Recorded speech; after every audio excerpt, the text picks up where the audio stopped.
Section C to order. We are meeting today to continue consideration of the estimates of the Minister of Health. I now recognize the Minister to move the vote.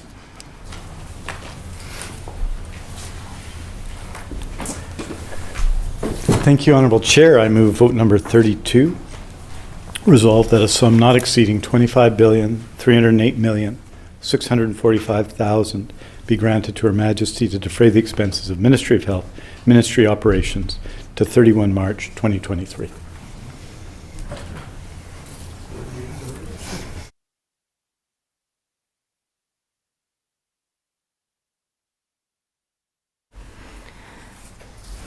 And recognizing the Leader of the Official Opposition.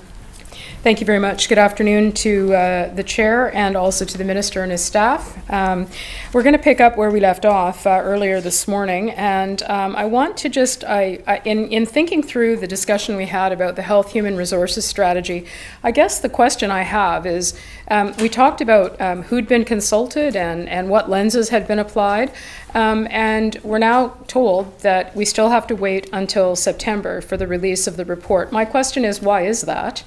When in fact there are growing and increasing concerns about the healthcare system and an erosion of confidence. Why wouldn't the government want to release the Health Human Resources Strategy as quickly as possible to try to mitigate some of those concerns?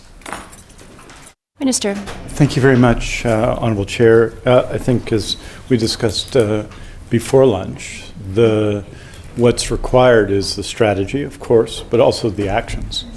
And I've listed off before lunch a little bit some of those actions, 25 of those actions that we've already put in place up to this point.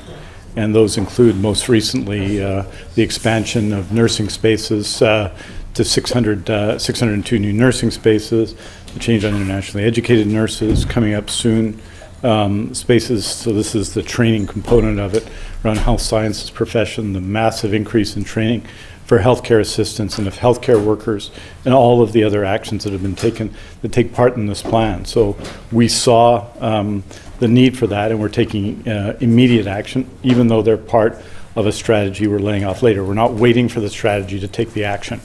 In addition to that, due to the COVID-19 pandemic, which has been transformative for health and health human resources, we've had to stand up measures that ordinarily you wouldn't have expected to do during that period.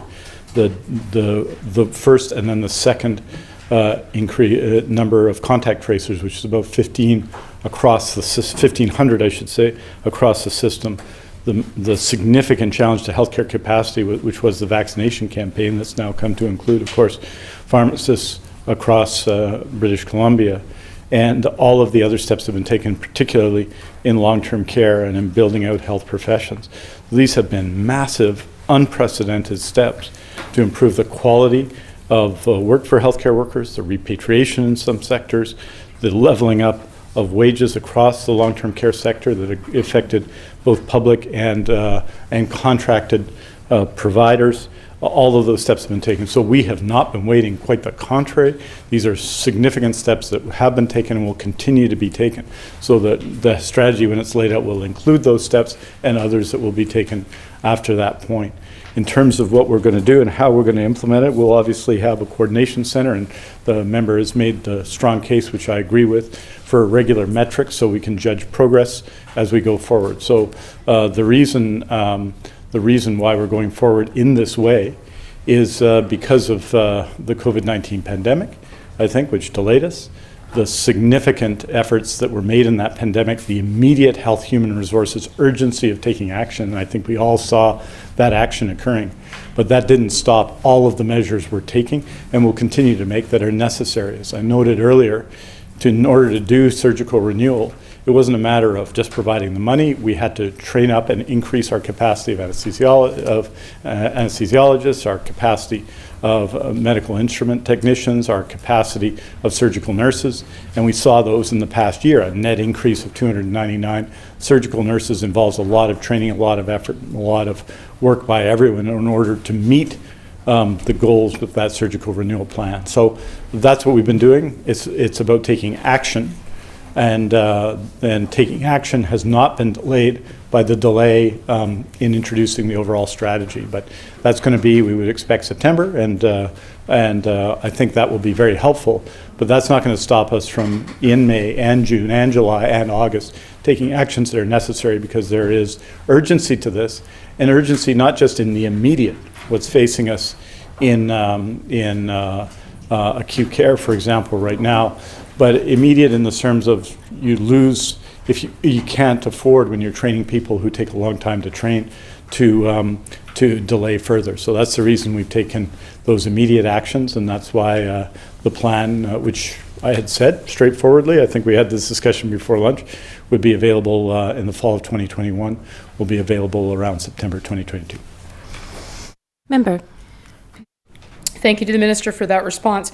I guess what I simply want an answer on the record that says that basically, while the Health Human Resources plan will include all of the things the Minister's listed that are in place currently or have been announced, that there is a forward-looking plan. Because if there is not, there is a sense of desperation in the system today, and by simply saying, we've announced it, we've done it, we're going to include it, we're going to roll it up, and we're going to roll it out, that is not enough. And the Minister has, in a different venue, said clearly that we need to do more.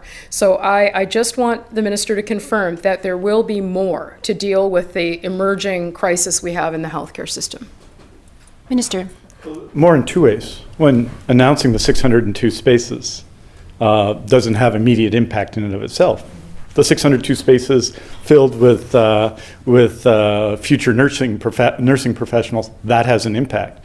And depending on the length of that training, it's different for LPNs and RNs and nurse practitioners and so on. It will be immediate over the next couple of years. You've got to do it now. The impact of that on the healthcare system will be some time from now, right? And that's continuing.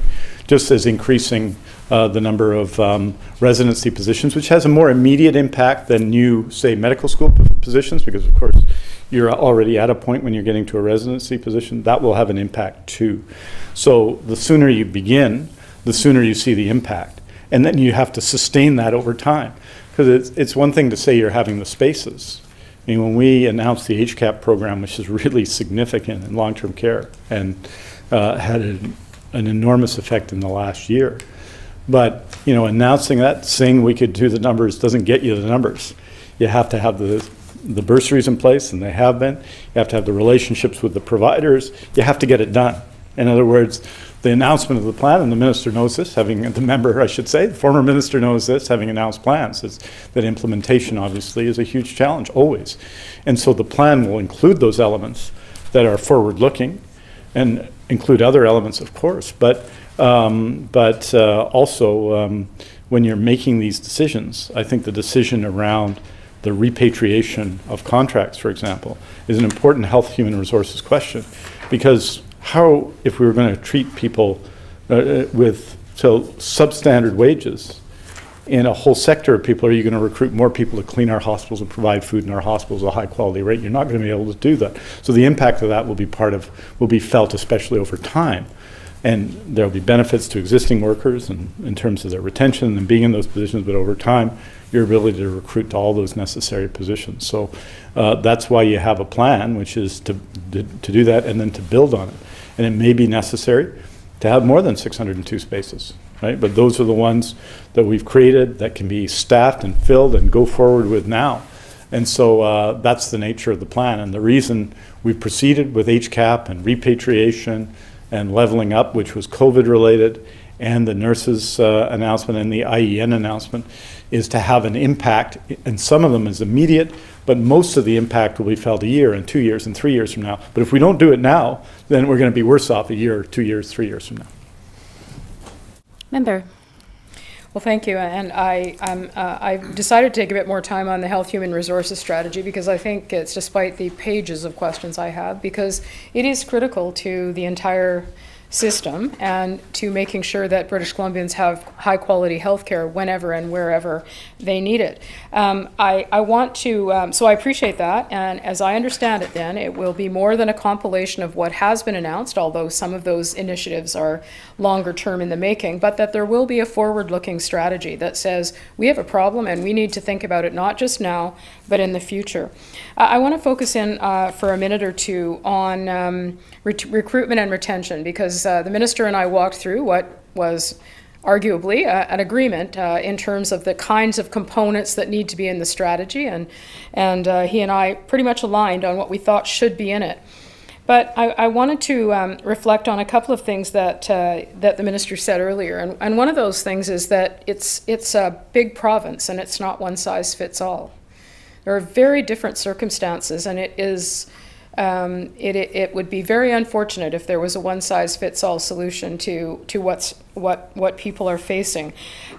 So I'm wondering, will the plan lay out specific targets, recruitment strategies, retention plans based on geography, based on some of the other demographics that exist? Some communities have a higher First Nations population, those kinds of things. So how specific and targeted will the plan be, and will it reflect the diversity of our province? Minister. Yeah, I think any such plan would need to do that. And in fact, the measures we have in place do that now. There are specific needs in the north, and we may have an opportunity to talk about those that are specific. And it's felt differently. I mean, it's one thing to say Surrey lost a family doctor and Vanderhoof lost a family doctor. But the impact on Vanderhoof, where there's fewer family doctors, of the loss of a single family doctor is more significant. And so the individual impact of those changes is very different. And that's true of health sciences professionals, or even healthcare workers, right? We see that. And so those are I think, require differing measures in different places. And the previous government had some of this, and we've had this. Let me give you a very practical example you'll see that we have to look at. Practice-ready assessments of doctors, right, who come here with return of service. We have 32 positions now, 16 are basically rural remote, and 16 are sort of in a new cover area really of, you could describe it as suburban, right? Because they met specific needs. So we don't use that program with return of service to address Vancouver and Surrey or even downtown Victoria. We use that to address the healthcare needs, and we hope in the long term, because we hope people will stay, but in the immediate of smaller communities. So the question in looking at that program, if you wanted to expand it, in theory you would, then where and what focus with that program is, which is primarily, and started off primarily as a rural and remote program. And now we see demands for doctors in different places where it might suit other areas as well. So that's an example of a particular program. We need to see that in. And secondly, I just think generally that we continue to have to decentralize. If we want to do what I want to do, which is decentralize some of the care we provide in our province, particularly around things such as cancer, then we have to add to our ability to train people in Nanaimo and in Kamloops and in Fort St. John and in Prince George, serving smaller communities and in Terrace and so on. So we need to do that, because I think what you're seeing in terms of population, in terms of patterns, for example, of internationally educated health professionals, there is still a movement which benefits BC on the whole, as say compared to Saskatchewan or Manitoba, of people going to major urban centers. And we need the doctors and nurses and healthcare workers in major urban centers without any question. But we do need to, I think increasingly we're going to need to have specific plans for different areas of the province. And even within health authorities, like I know the member knows this, but in most parts of the north, Prince George is viewed as the centralizing force, or in lots of parts of the north, it's the big city, and they have the programs and the major hospitals and the university and so on. And so we have to have a program, therefore, that's flexible and that meets those needs. And we also see it, and we talked about the demographic analysis, we see in a lot of communities in BC a relative decline of the adult age population, which is the population of caregivers, and a relative aging of the population. So we have to take steps, including what I talked about before lunch, which is the recruitment of many, many more Indigenous healthcare workers, both as workers and as leaders in the system, to make that happen as well. So that's a long way of saying yes. Member. Thank you very much. So I would certainly agree, although I would probably say that losing a family doctor anywhere today is probably an incredibly difficult situation, and it's happening more frequently. We're going to talk about doctors later.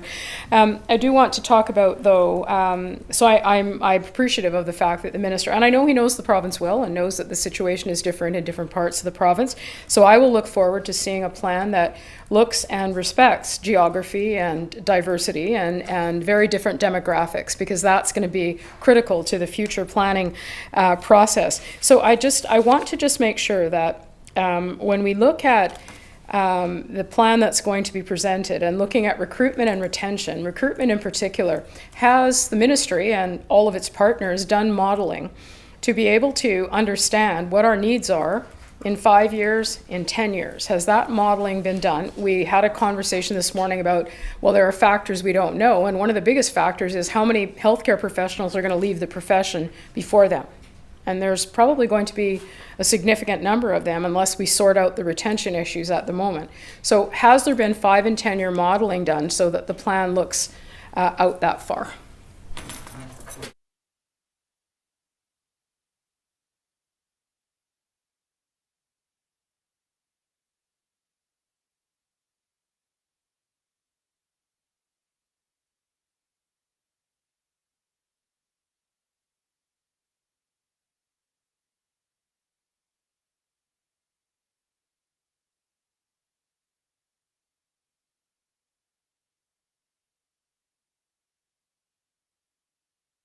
So, in a general sense, just to give us a sense of what it is, when you say 14%, and what does 14% mean in the public system? 222,000. We've gone from 184 to 222 in the last 3 years. We're 222 now. The expectation that governs this, so it's the way of saying yes, the expectation that governs it is a further increase of 14% by 2030. Basically, if you look at the plan, basically the next 8 years. So that is 14% on 200,000, 28,000, 30,000 workers, right? It's sort of, in the rough sense, what we're talking about. But it is again different in different areas, right? I think that, and what we're seeing is a very significant increase in our population over 65, but more significantly over 75 and over 85. And those are the years when we consume, to use a terrible expression, I guess, but when we receive healthcare the most, and we need healthcare the most. And so those are the kinds of factors that are considered. So that's net, right? That's not 30,000 workers, that's 30,000 net is what we'd expect to meet the goals of the system. So we have done that number in the last 4 years. But remember that 2030 is only 8 years away. So those are significant increases across classes of healthcare workers. And you'll see this, and we'll no doubt have a discussion of this perhaps Wednesday or Thursday about the broad issue of cancer. There is a tendency, I think, to think of these things as problems. We have much higher survival rates for many cancers, and we have an aging population, so there's going to be more age-related cancer.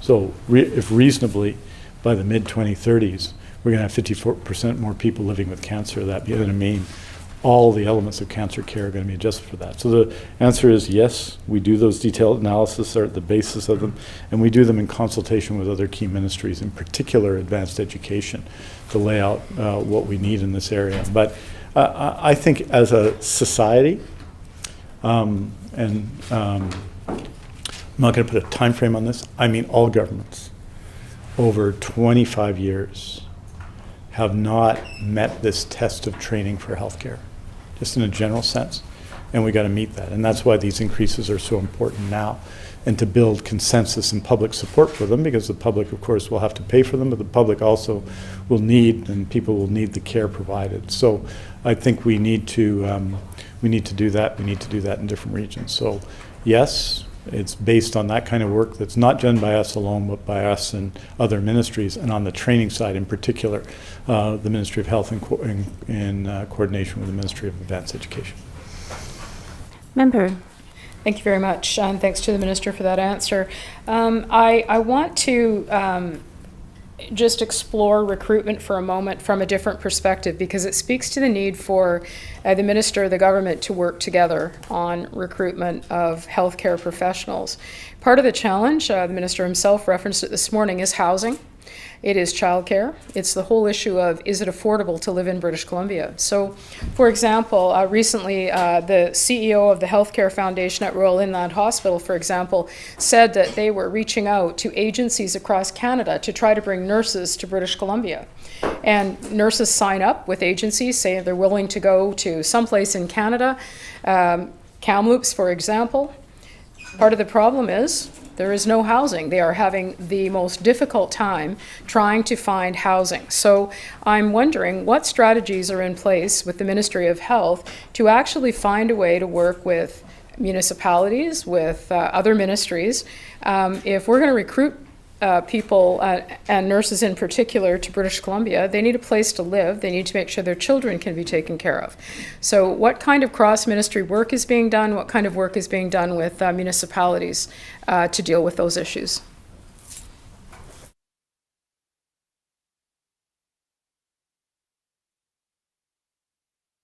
Minister. Thank you, Honourable Chair. I think these issues, childcare and housing, are obviously central preoccupations of the government. There's no need, I know the member is not asking me to do this, to sort of have the broader discussion of childcare and the broader discussion of housing, but these are significant issues and ones which the government is obviously making very significant investments on. I think with respect to childcare, just note that we recently announced major significant childcare spaces associated with a series of major projects that we're doing across BC. So those are childcare spaces that have now become a significant part of all capital announcements. We just made an announcement around the Children's Health Centre, which is at Slocan Street in Vancouver, and associated with that announcement was a major expansion for childcare spaces, both for the people working there and for the surrounding neighborhood. I think one of the challenges that healthcare workers have in particular are the affordability and availability challenges that the member has described, but also the often different shifts. A lot of childcare is set up to support workers who work 8 to 4, and we know in healthcare, any care home has 3 shifts of 8 hours each going around the clock. And so the childcare requirements in healthcare are different. So yes, this is a very significant part of what we do, that the Northern Health Authority in particular has been given supports, as the member will know, for childcare and housing in part of the plan we put in place to assist in recruitment challenges in those communities. And we are very much connected with support for the very dramatic expansion of childcare that's occurring in the province and the expansion of affordable housing in the province, which are key priorities not just for the government but for people in BC. So yes, there's no question that the cost of things affects that. What has also affected it, I would say to the member, this past year is there's a lot of interprovincial mobility towards British Columbia relative to other jurisdictions in the last year, but less than we've seen because of COVID-19. People didn't move as much.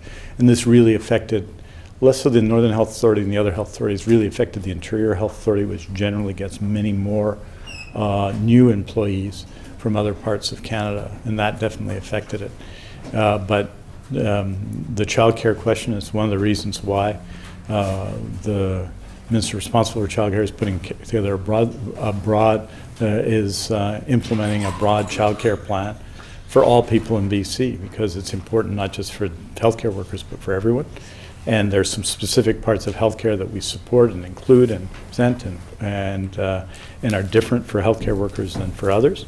And on housing, the same thing. The issue of affordable housing is critical in recruiting people, and you see that here in Victoria, for example. We've talked a lot about family practice doctors and those challenges. In addition, I would say in those parts of the healthcare system that are publicly funded but privately run, there are issues around commercial space and the cost of commercial space that are having a big impact as well, as the member will know, but we'll have our discussion of primary care in a little bit.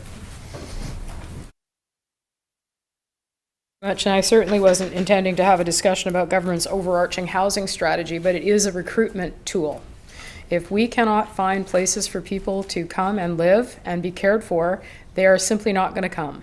So there does need to be a targeted approach to it as well. I understand the need for British Columbians, and we hear about it every day. What I am as equally concerned about is our ability to, for example, in Kamloops, bring nurses from, in fact, across the country, but they can't come because they can't find any place to stay. So that is a problem, and I want to recognize the great work that many municipalities do in terms of stepping up to offer to partner. I can give you an example of one, and that would be the Village Council of Valemount. For example, they are prepared to invest in housing because healthcare matters so much to the development and care of their communities. So my point was those are all tools that need to be linked together if we're going to have any hope of making progress here. I want to just spend a minute or two on, I want to demonstrate the respect that is necessary for nurses today, and the minister would well know that hundreds of them gathered on the front lawn of the legislature just a few minutes ago. And one of the significant concerns that they have is that up to 1/3 of nurses in British Columbia are considering leaving the profession. Up to 50% of ICU nurses are considering leaving the profession. And so while we're busy creating a health human resources strategy to recruit and train and all of those things that are necessary, we are on the brink of losing trained, dedicated professionals because they simply can't do this anymore. And those stories are stories we've heard, we share. So I'll start with this question. What specifically is being done today? And I understand that we're adding training spaces, and we have healthcare professionals who need support in terms of their mental wellness. There are safety issues. There are staffing shortages. There is a deluge of overtime being used to try to keep our institutions up and running.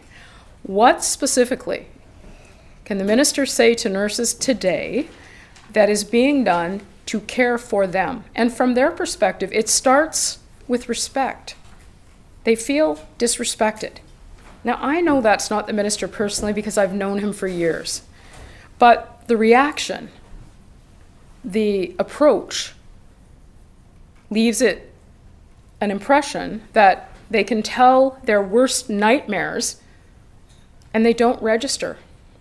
And that's not acceptable. So we have a problem now.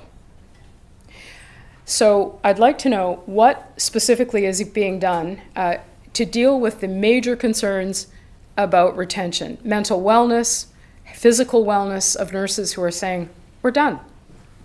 And secondly, I'd like to know what happens how does the minister and the ministry monitor what happens in the emergency rooms in hospitals across British Columbia. So when nurses raise stories that say, last night our shift was less than 50% of the nursing complement that should be there, is the minister made aware of it?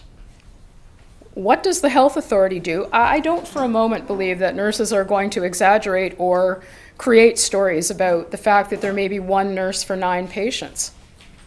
So what is going on a daily basis in terms of monitoring what's happening in our hospitals, translating that into some sort of specific definitive action?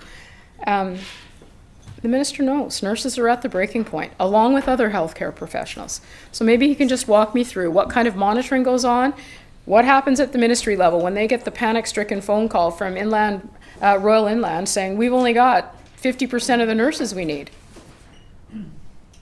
And that's a here and now issue. So maybe the minister could speak to those issues.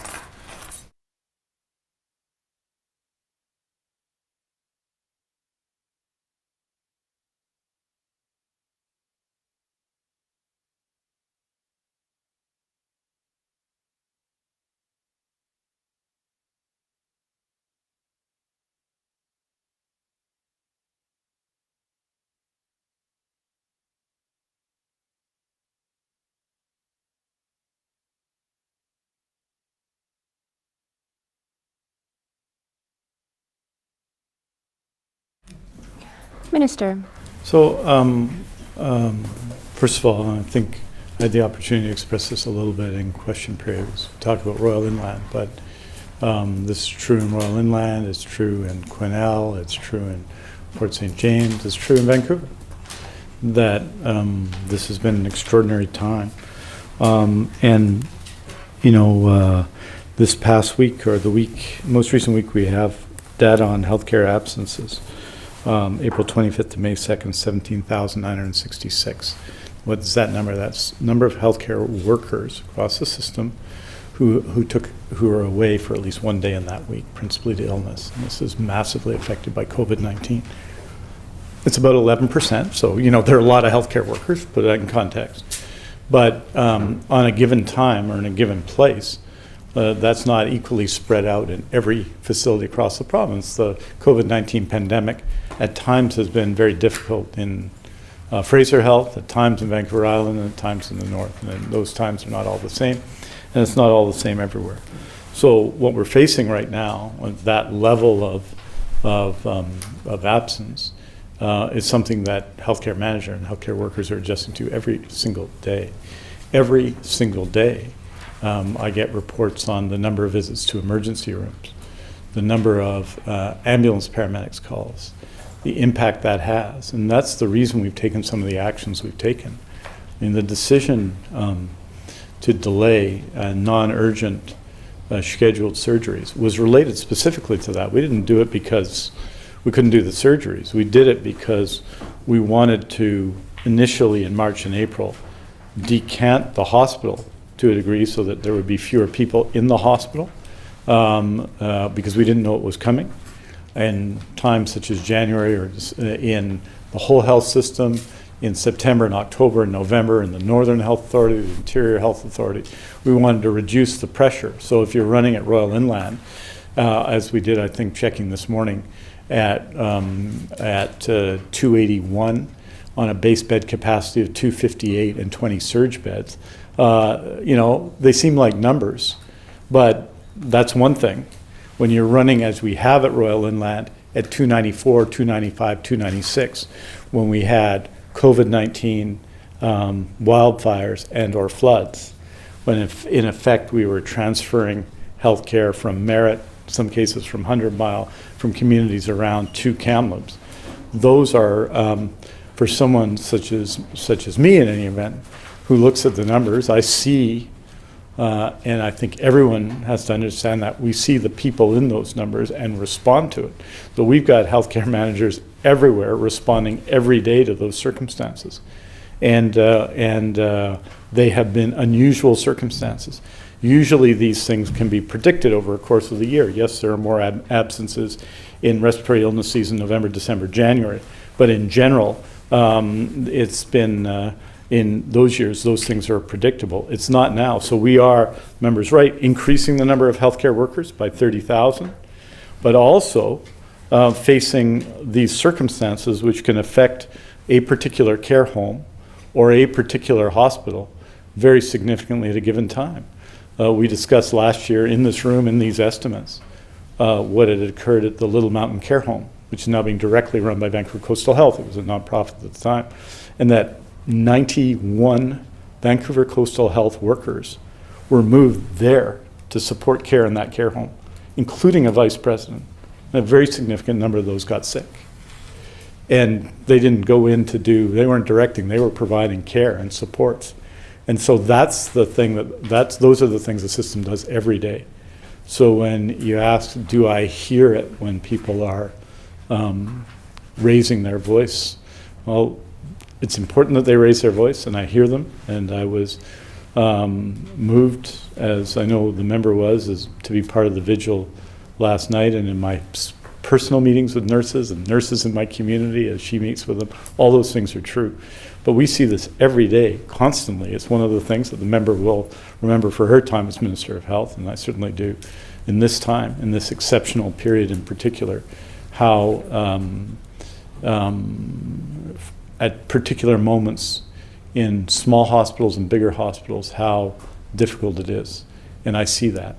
And how that's evoked in the stats, number of hours to go from the emergency room to the ward, right?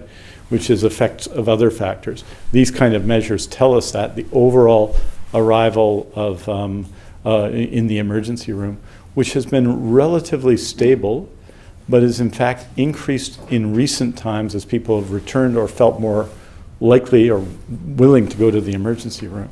The number of calls and different kind of calls in terms of the ambulance service. These are all things we judge, but these things are looked at on a daily basis. I look at the stats of capacity in every hospital in BC on a daily basis.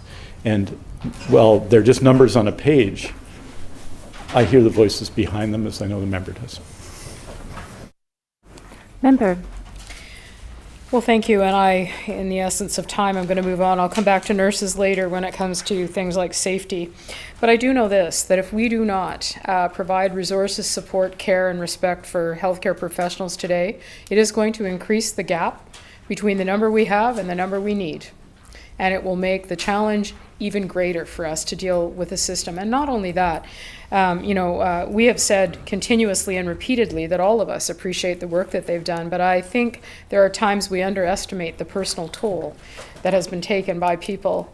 I know I saw that when I lost my husband during the COVID period of time, and I will every day of my life be grateful for healthcare workers who were with him when I could not be.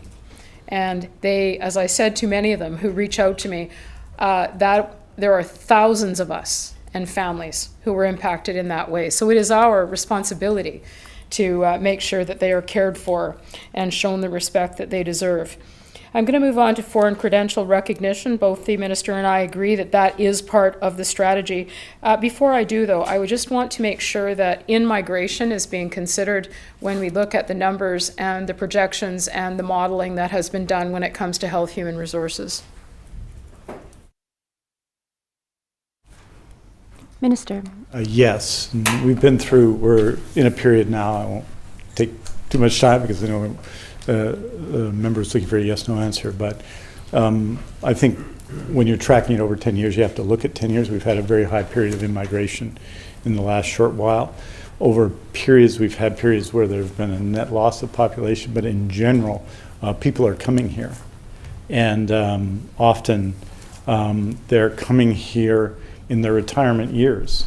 One of the reasons why Premier Horgan and before him Premier Clark were so concerned with federal changes to Canada Health Transfer is the failure to recognize such demographic factors. People work their lives in Alberta, they come here to retire. I mean, they pay tax in Alberta, they contribute greatly in BC, and we want people to come here and we want seniors to come here, but but in terms of the healthcare services, that's the demand. So absolutely, and it's why I'd say to the member, you see a trajectory in most provinces that sees the senior population peaking late to the baby boom in about 2032, 2033, and then it starts to decline, which has an impact on how they visualize health human resources because of immigration, because seniors are coming here and because this is BC. This is a place people want to come and live. We don't see that. So we're going to see maybe a slowing of the increase of the seniors population, but it is not going to get easier for us 20, 25, 30 years from now. And that's a good thing, but we've got to be a better province and a great province for seniors to live. And that means a whole bunch of things, which we'll talk about on Monday, I think. Member. Thank you very much. I just think it's a critical piece of the puzzle because we saw, I think the number was 100,000 people come to British Columbia, and the comment made at the time was, well, they didn't bring a doctor with them. Well, no, they didn't, and we are going to be faced with net in-migration, in addition to the complexity of the healthcare needs as we have an aging population. The Doctors of BC President, Dr. Desange, I know the minister knows him, knows Dr. Desange, is calling for a, quote, more streamlined process for allowing the foreign medical doctors to become fully qualified in BC, end quote. Aside from nurses, what work has been done to look at physicians and other healthcare professionals who want to work in BC? And will the strategy look at reducing the barriers to make sure that We have a more streamlined process for licensure. We know we need them. I understand the issue related to, when we talk about doctors, when it comes to residency and all of those things. But what about other healthcare professionals? How are we removing the barriers while not reducing, of course, or minimizing the need to meet standards in British Columbia? Minister. I think, this is something that I would invite the member to be part of. I think we have to be good advocates with the federal government, first of all.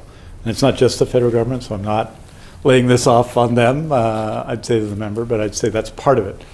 And we also have to be advocates in this country for immigration to this country, that those of us who are getting older, I'm 58, will have need for new generations of healthcare workers, and some of them are going to be people who currently don't live in Canada now. We have to facilitate them coming there and be advocates for that everywhere in the province. And sometimes in the political debate, you see that as we get older, we're less open to immigration. As we get older, we should be more open to it, because we are the people who will benefit most from that immigration. It's true a lot of people have come here. Some of the people I've listed in the increase in healthcare workers, of course, have come from elsewhere in Canada and around the world as well. So part one, we have to advocate with Ottawa and break down barriers there. On the nursing question, I'm going to get to the doctor question in a moment, but on the nursing question, there are two assessment processes. There's a national one and a provincial one. And we dramatically, by bursary and by the triple track system, are having an impact on the provincial one. But I'm chairing the health ministers, as to whether or not those two tracks can become one more easily. Because I just think that and all of these things were developed for patient safety and for important professional practice. But I think we have to look at all of the things we put in place, and there can't be any,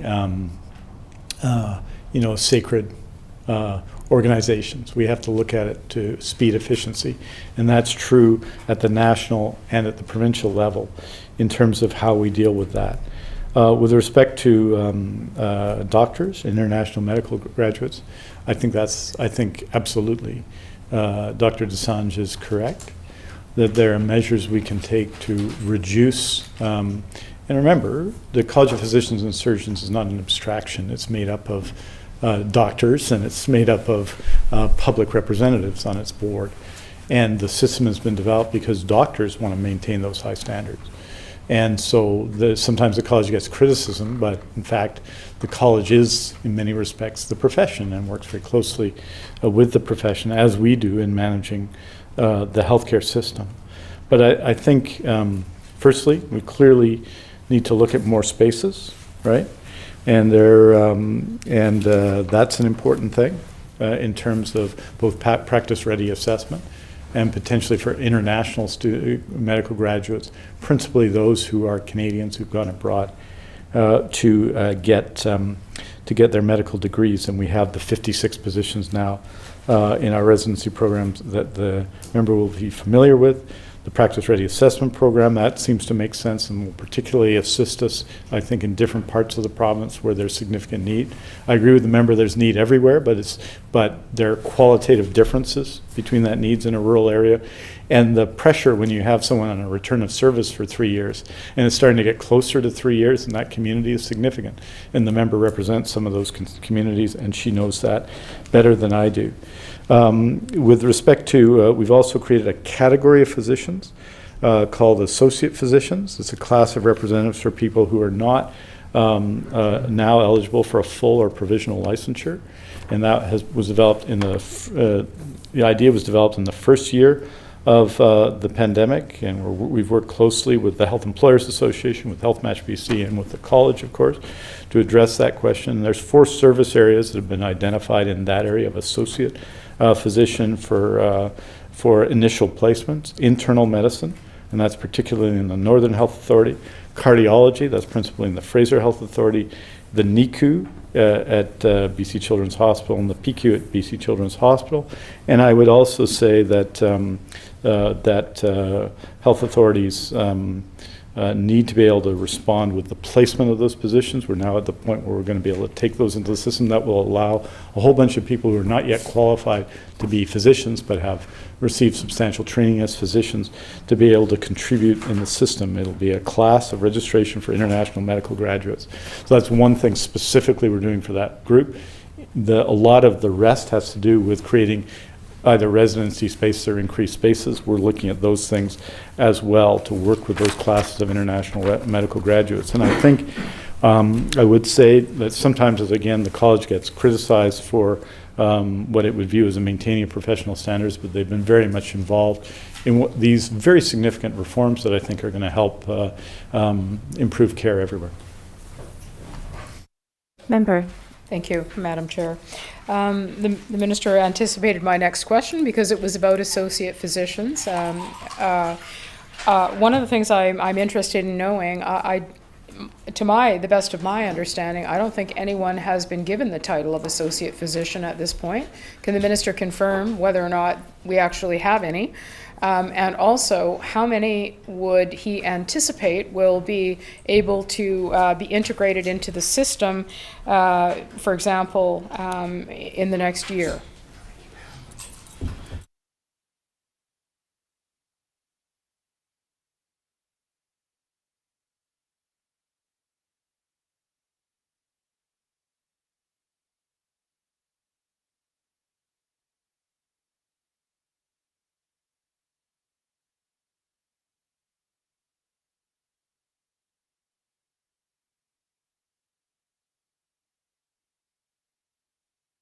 Minister.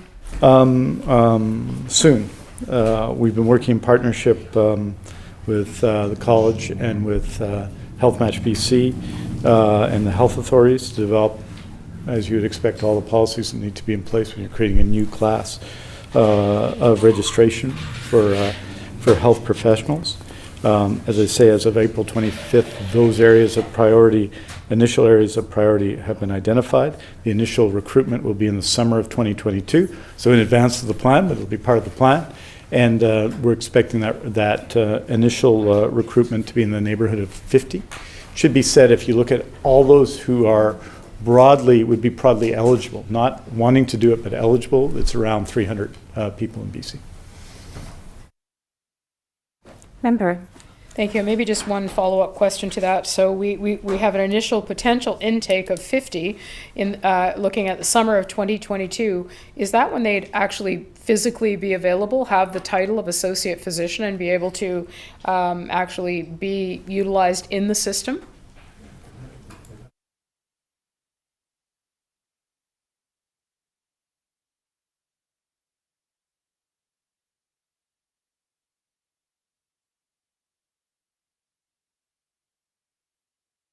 Minister. So they will be associate physicians. The remaining issues and why it's the summer is issues between the health authority and the college around supervision, right? Because if you're creating a category of associate physician, it's associate to obviously a physician who oversees it. So it's making sure all those things are in place. And that's what we're looking at in the initial intake of people. And you'll say, well, why not do a whole bunch more? Well, you want to get it right. That's a big number of people, actually, a significant number of people to integrate doing the same medical care, but doing a new class or new class of people in medical care. And even though it feels like it's taken a while for it to develop, this is actually a very significant and has been a fast process. It's involved all of those groups. So that's the rough time frame. We know where we need them. There are a few more issues to work out. And yes, when they start to work, they'd have to have, and they're working as associate physicians, they'd have to be licensed as associate physicians. Member. Thank you. And maybe just on the theme of recruitment and strategies and initiatives to try to help, Northern Health had a recruitment and retention strategy. It was announced in 2021. I think there were additional dollars added, $6.38 million, including $3 million in a comprehensive healthcare worker rural retention program for targeted communities and occupations. Can the minister provide me with an update on whether that has been a success? We're certainly hearing concerns about staffing shortages across Northern Health. So could the minister just give us a brief update on that strategy? Minister. Thank you, Honourable Chair. So the part of it that is, because there's a broader strategy than this, and included some other aspects, travel resources, housing, childcare. We've already discussed some of those. I'd be happy to go back over them again. Maybe just as happy to share the briefing note with the member, and she might be just as happy to do that as well. But with respect to the provincial rural retention incentive through Northern Health, the incentive was implemented in January 2022, retroactive to October 2021. The following number of employees have received the incentive from October to December 2021. That was 785 employees. From January to March 2022, that was 803 employees. There were a total of 61 new external regular hires to these communities professions since October 2021, which is not insignificant. In these areas, vacancy rates have remained consistent or increased due to increased demand. However, unfilled shifts have decreased, resulting in positive clinical outcomes. One can imagine it sounds like numbers, but when we say that unfilled shifts decrease, that is good news, of course. Relief not found, which is a category as a percentage of productive hours, has decreased from 10% in October 2021 to 7% in March of 2022. And obviously, as a prototype program, we're looking at this in other places. And so those are some of the details. I can give longer details of the communities involved and so on, but perhaps that would be sufficient, and I'd be happy to share the information with the member, because I think it would be of particular interest to her and her colleagues who represent the North. Member. And thank you to the minister. I'd appreciate the briefing note. We might as well just, if he's happy to share that, that would be very helpful for me. So I know that there will be threads around health human resources throughout the course of our discussions over the next few days, because it actually is the critical piece that drives the healthcare system in British Columbia. It's people. We can have all the buildings and beds we want, but if we don't have the people to be there, it really doesn't matter that much. Buildings matter too, and I'm sure the minister knows that I'll be talking to him about UHNBC at some point during this process. But I want to just emphasize the importance of when the plan is delivered to British Columbians, because, and the minister had, made it clear that this is later than was expected, a lot later. And I understand the imperative around COVID and all of those things, but at some point we actually have to start, not that we can put COVID in our rearview mirror completely, but we also have to deal with the reality of where we're at today. So what we will be looking for is a detailed plan that has metrics, it has measurements, it has regular public reporting out. It covers the 4 areas that we think, and certainly the minister agreed, he thinks are important. If we ever hope to continue to restore confidence, particularly amongst healthcare workers themselves, they have to see the path forward. And without specific details that talk about not just what has been announced in the last month or 2 months or 6 months, what are we going to do about the gaps that exist today? Because they do exist, and people are feeling burned out and extremely concerned about their own futures. Let's move on then. I'd like to talk a little bit about primary care and patient attachment. The minister knows that that's something important not only to me, but to British Columbians. And I've noticed in terms of the minister's response to when we talk about patient attachment, for example, the frequent use of the word transforming the system. And, it's great that we're going to transform the system, but we also need to have a conversation about what that looks like. And I know that, once again, I referenced Dr. Lessange and her work with Doctors of BC. And, she has spoken clearly about the need to address many issues. And maybe the word to capture that is transformation. I'm not sure. But we also need to have timelines. We can't simply imply that we're going to transform the system and everything's going to be okay. People deserve to have the details, the timelines, the metrics, the measurements. You can't declare success if you can't measure something.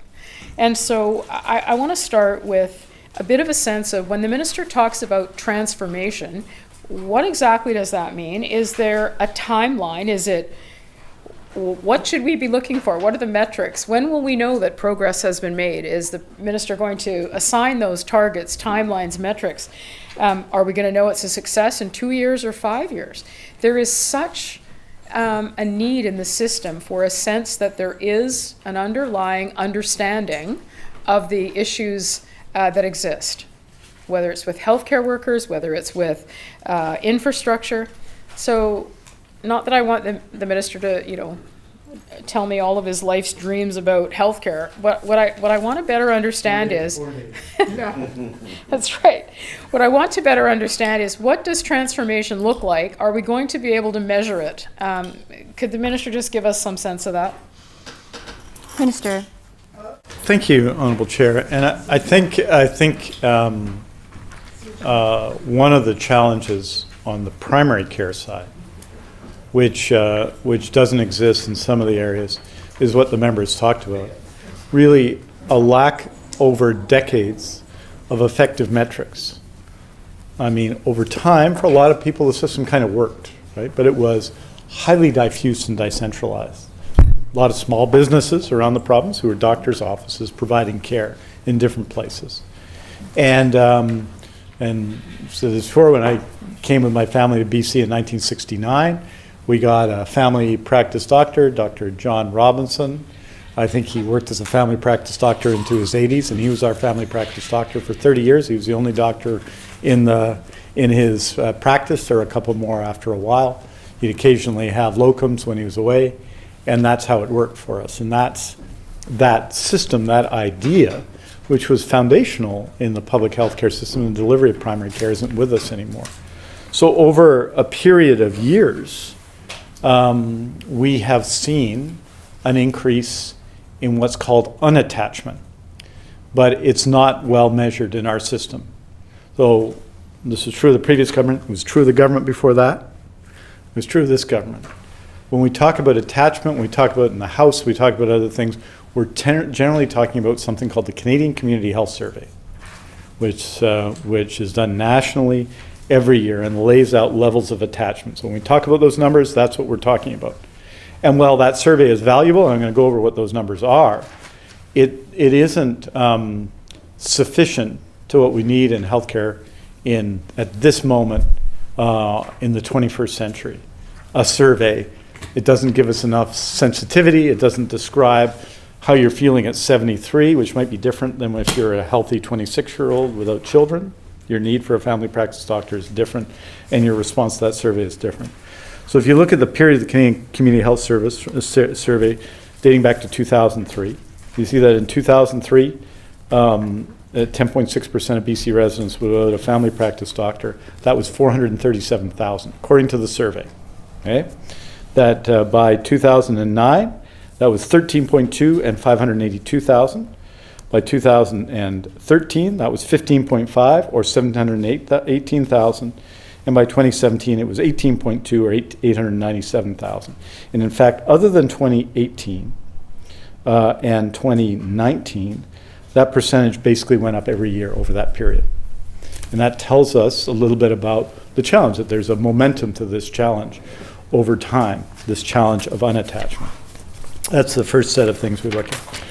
The second thing that makes the BC healthcare system unique, and I think what's changed now significantly, is the appreciation of that system by doctor leaders such as Dr. Desange and others, is that we've tended to have a fee-for-service system.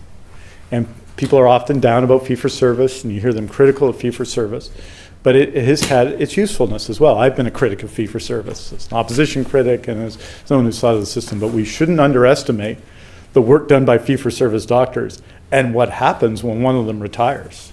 It's a significant thing in every community, right? But in BC, about 80% of primary care billings, and about 66% of primary care doctors are 90% or more fee-for-service, and about 80% of their billings, right, are fee-for-service. About 20% are alternate payment in primary care.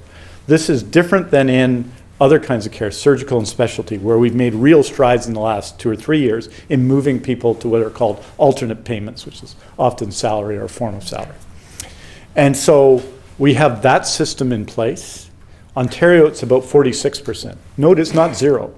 Right? They haven't got rid of fee-for-service in Ontario, but 46% is different qualitatively than 82%. And fee-for-service does two things that are challenging in these times. It has many benefits, and it has many benefits. Doctors have liked it because, in a sense, it preserves their independence. They make more decisions, right? They don't see themselves as salaried employees with detailed contracts about metrics. They make their health decisions, and that's broadly seen in the view of their profession as a good thing. But fee-for-service doesn't measure what we're seeing in communities all over BC. And I would include, not community, because we have this, communities such as Terrace, we've been looking at recently, communities such as Williams Lake, where the nature of the visits has changed. If you've got an aging population, and if you have an increase in chronic disease, then what we might describe as the easy visit, the short visit, the one you bill for, is less and less prevalent. There's an increasing complexity of care. And the fee-for-service system which we've got, and I remind everybody from all parties, including my own, it's been in place for a long time here and it hasn't been transformed by previous governments very significantly until now, that system is not well attuned to that increasing complexity of care. In addition to that, we now have other options for doctors. And young doctors, and again, this is just change. Young doctors, when I became Minister of Health, there was a survey of the resident doctors of BC. 85% of them said they didn't like fee-for-service. 80% of the billings are fee-for-service. They didn't like fee-for-service. And they have other options to be hospitalists, to have other jobs in Medicare and medicine that are salaried positions. So you'll all recall this. We all know people who are doctors. This will end in a moment. We all know people who are doctors, right, who bought their practices. And now the practices have no market, right? We've seen similar phenomena in other professions, right? And this is very frustrating, as you can imagine, especially paid $1 million for a practice and you're not able to sell it for anything in your retirement. That's frustrating in itself, but that's not the major problem. That reflects the fact that that younger doctors don't want to come in and manage the business. They don't. And so that has to change. And we have to find ways, and this is really important. So you think, okay, we don't have a lot of single practitioners. We have a lot of primary care providers who say have 8 doctors, or in a smaller community 4 doctors. They're sharing the costs, they're sharing the thing, they're sharing the medical office assistant, and so on. They're doing all this stuff. Well, if 2 leave, goes from 8 sharing to 6 sharing. That's a reduction in quality. So we have to assess those things. So the market has changed. The value of the practices has changed. External costs have increased. We talked about commercial costs. I bet they're higher in Whistler than they were 20 years ago, I'm guessing, above the rate of inflation. I would think so. All of those are affecting those people, that group of people in the system. That's one set of transformational change. The other is that we need to bring team-based care to primary care. And that's also something, fortunately, that many medical providers, and there's been a fight over this, but I think overall the acceptance in the medical community and beyond it of nurse practitioners is very high now. When it started under Minister George Abbott, less high, right? So we've seen that evolve. But we need team-based care in communities. When we started the primary care network in Penticton, a doctor said to me, I forget what he said about being a dietitian. I have dietitians on my mind today because they were the most vaccinated health profession when we announced that today. So dietitians on my mind. In all my work in medical school, I did this much work on the work of dietitians. And what we need in our primary care network is a dietitian that the doctors in Penticton can refer people to assist them in that. People like me who have type 1 diabetes, for whom diet is really important, and others. Okay? And so we need to build out team-based care. That's the second thing, and that's what progressive healthcare is doing everywhere. And some of this work began under the previous government, and we've really worked at it hard since 2018. So we need new corporate structures that fit the new reality. We need to build in team-based care, so that's important. We need to address a change in the nature of patients, right, and what they need. And the final thing, and the final extraordinary challenge was COVID-19. In the pandemic, and our primary care doctors deserve a lot of credit for this, and our nurse practitioners deserve a lot of credit for this. We did in 2018-19 about 17,900,000 fee-for-service visits, paid fee-for-service visits. These things are carefully tracked over time. And those were in-person visits. That year we did 647,000 virtual visits. In April 2020, everything changed in a way that is the most radical change we've ever seen in the healthcare system, in any part of the healthcare system, I'd argue, in the history of Canada. We essentially had to go virtual through our entire primary care system, such that in the first year, the 2020-21 fiscal year, we dropped to about 5.5 million in-person visits, and we added from 647,000 to between 13 and 14 million virtual visits. And it had a profound change that I don't think we still yet understand. In 21-22, there were more in-person visits, but it was only still 7.5 or only half. So a lot of people, we talk about people without a family practice doctor, and the leader of the opposition talked about this in question period, and people talked to me about it, the ability to not to be able to find an in-person appointment, and the pressure on urgent primary care centers, the pressure on walk-in clinics, etc. But this reflects the fact that there are many people who have a family practice doctor who've not seen them in person in 2 years. And what everyone says, and I am not an opponent of virtual care, I'm not stuck in the 19th century, but we know as people that if I'm talking to the member on the phone, it's a different discussion than when we're in the same room together and we can see each other and see how we're doing in terms of assessing where we are. And that's true of doctors as well. Now, virtual appointments have a lot of benefit as well. You can do an appointment if you just need a consultation or a prescription, or it's just very specific and you understand your issues. That appointment can be really benefit to happen over the phone or over the internet, where you don't have to take the morning off to go to an appointment, line up, wait for them to call you in, have the appointment, and so on. Something else comes up, you're delayed. That can be a morning. So there's benefits to virtual, but it's a change in the quality of care. And that happened overnight with the creation of new billing codes in April 2020. And the person who directed it was a person beside me, Steve Brown. And we're still going through the impact of that. So those are all the elements that we're talking about. So what do we need to do?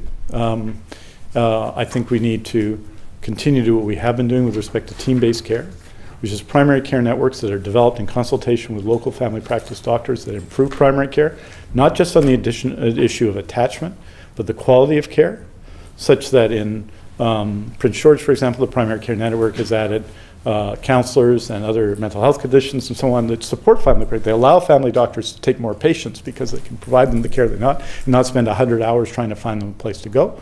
So that's important. Build out team-based care. We have to continue to do that. Add new healthcare resources, and we have to work through. And some of this will be in the bargaining process, of course, with doctors, we know. But some of it is, there's issues of doctor supply. And we talked about that when we talked about the Health Human Resources Plan. But we've got to transform the system with doctors and nurse practitioners and other health professionals, while we're still, of course, delivering care in that system. So we can't shut it down and start new. We've got to continue to function while we're bringing that change. And that's a summary of the issues, and I'll leave it to the honourable member. Member. Well, thank you to the Minister for that answer.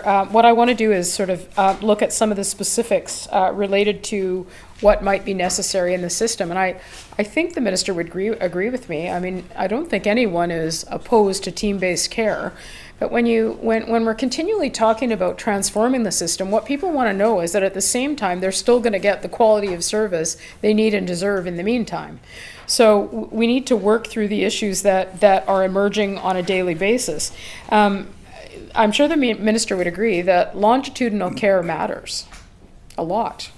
Because, as he pointed out, rightly so, when we have family physicians that are attached to patients for decades.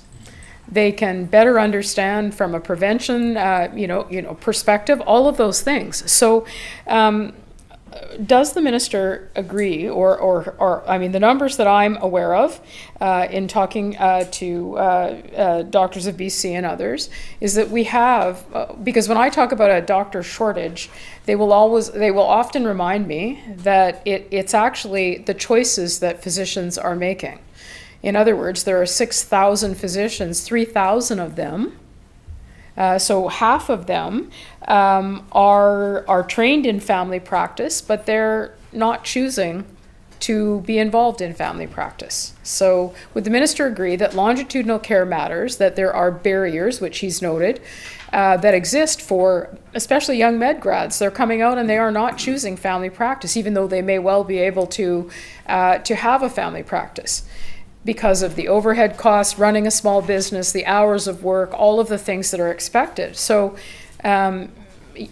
would the minister agree that longitudinal care matters, and we need to actually work to reducing those barriers that make that choice of family practice far more unattractive for medical grads that we see today?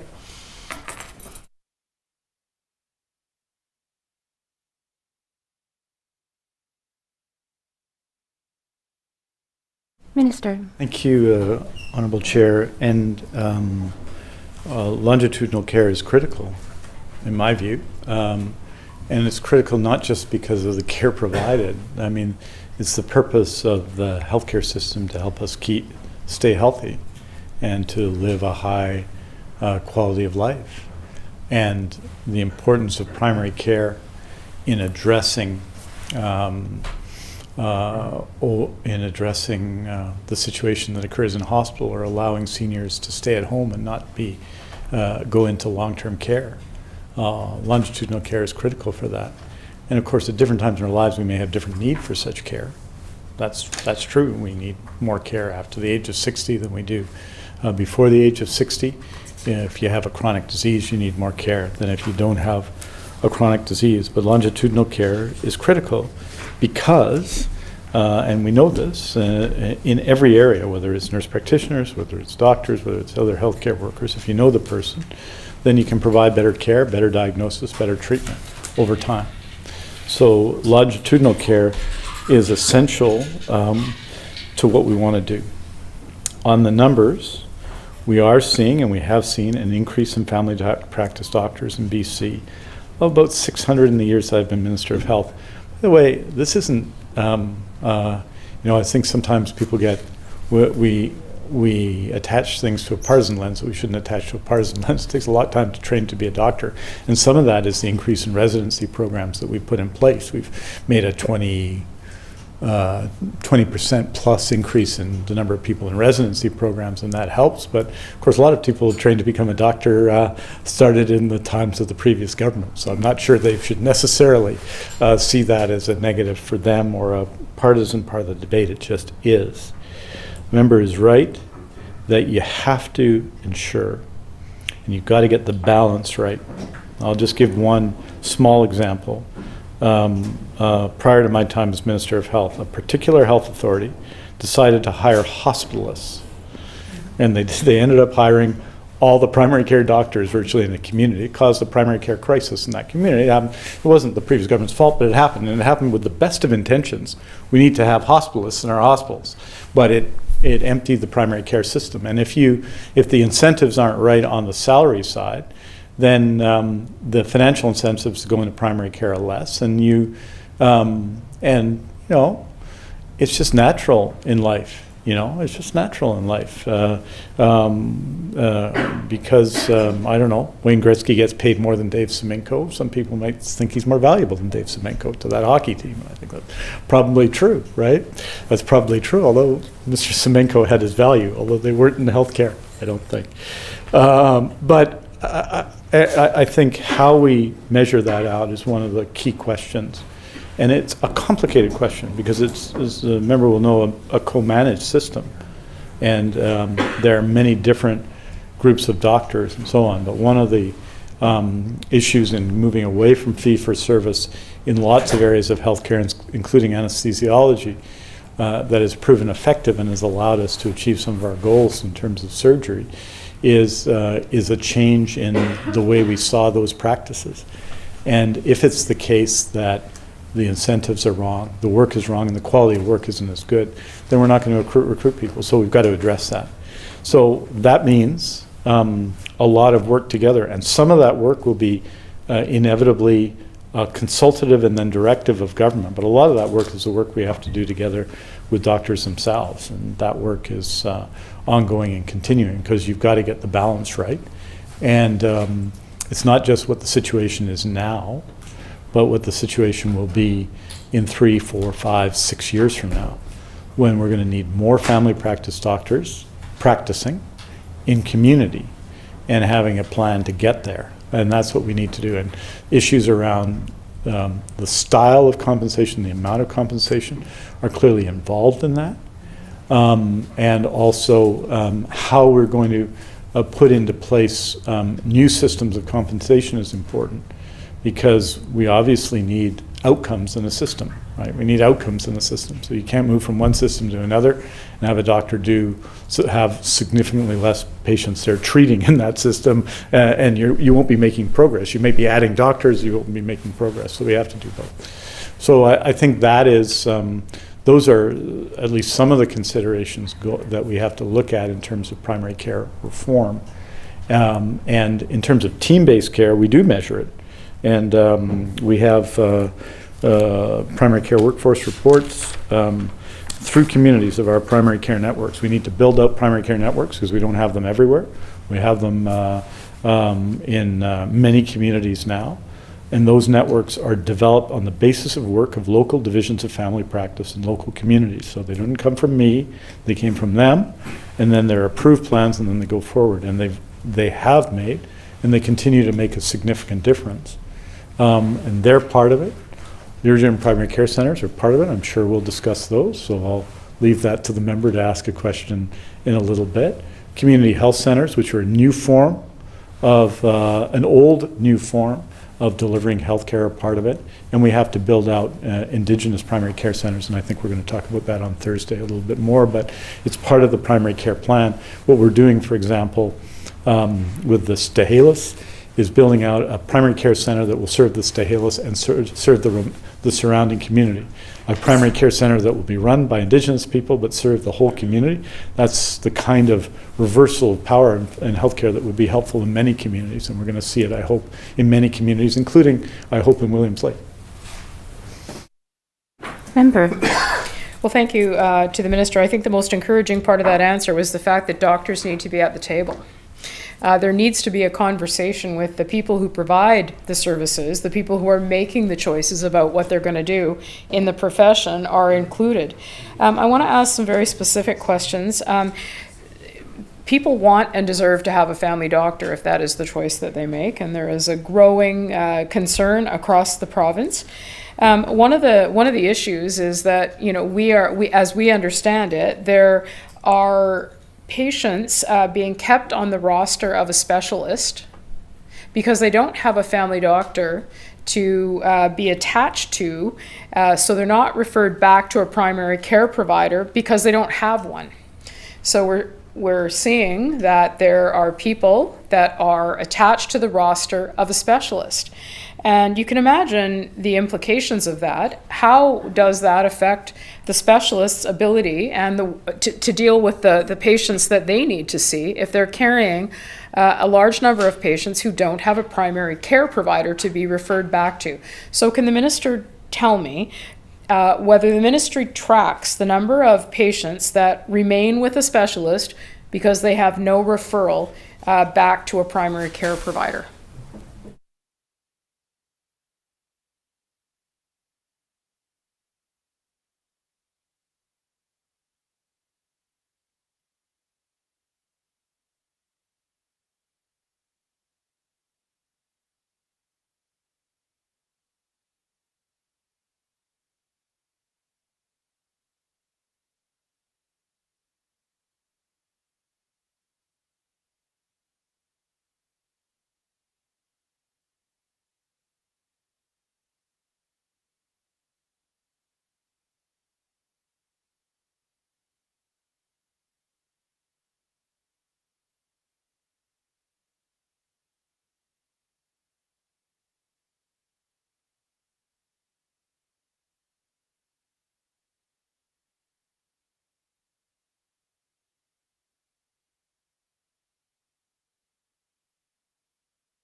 Minister.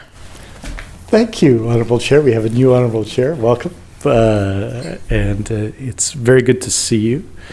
I think with respect to specialist care, I would say just in general to the Honorable Member that the reverse problem is much more significant. It's not a problem, the one she's identified, that we've heard significantly from them. We meet with doctors all the time. They co-manage the primary care system. But that doesn't mean it doesn't exist. It just doesn't mean it's the most significant problem. For example, the big challenge is access to specialty care if you don't have a primary care doctor. That's the challenge, you know. In theory, I was going to say to the member that I'm in the category she describes. So I actually am I have a long-standing relationship with an endocrinologist, but I don't have a primary care provider at the moment. My doctor retired some years ago, and I have not got a family practice doctor, but I do have an ongoing relationship because of diabetes with a specialist. But I think the challenge from a family medicine perspective with specialists and with hospitalists is one that we described earlier as one of competitiveness and the attraction of the latter. And the problem is one of referral, I think. The critical role and gateway of a family practice doctor or a family practice nurse practitioner in assisting people to navigate their way to specialist care is really important. And the group of people that might have a specialist at a given time but not a family practice doctor, people such as myself, well, that's one set of problems. But in general, specialists, the problem for those people is that specialists are not going to be acting as their family practice doctor in a general sense at all. So that person, if you were looking at attachment, would be seen as unattached to a family practice doctor, even though they may have regular appointments because they have any number of chronic diseases with a specialist, and so they may well be getting excellent medical care. And that's why it's, I think, useful to have a more individual registry and not to be relying on surveys. And that's because that allows us, we have lots of data on how we're hiring in primary care networks, lots of data on the number of doctors, lots of data on the number of appointments per day, lots of that kind of data. But our attachment data has never been very good. And given its central importance to the healthcare system, it's something we have to move to on, and we'll have an opportunity, I'm sure, to talk about the Health Connect registry and the work that we need to do on there. But that work is really important to identify the problem, but also to help people navigate their way to finding a family practice doctor in the system. Member. Thank you very much. Good afternoon, Madam Chair. Yes, we will move on to Health Connect in just a couple of minutes. But I would just like for the Minister then to clearly articulate the type of data that's available when it comes to who has a family doctor in British Columbia. Does the Ministry have disaggregated data that shows who doesn't have a family doctor? Because what really matters, obviously everyone wants to have a family doctor, but I'm concerned about the fact that there may be groups of people that may be disproportionately impacted by not having a family physician. You don't know that if you don't have the data. So is there any data that exists to who is attached and who is unattached to a family physician? Is it disaggregated?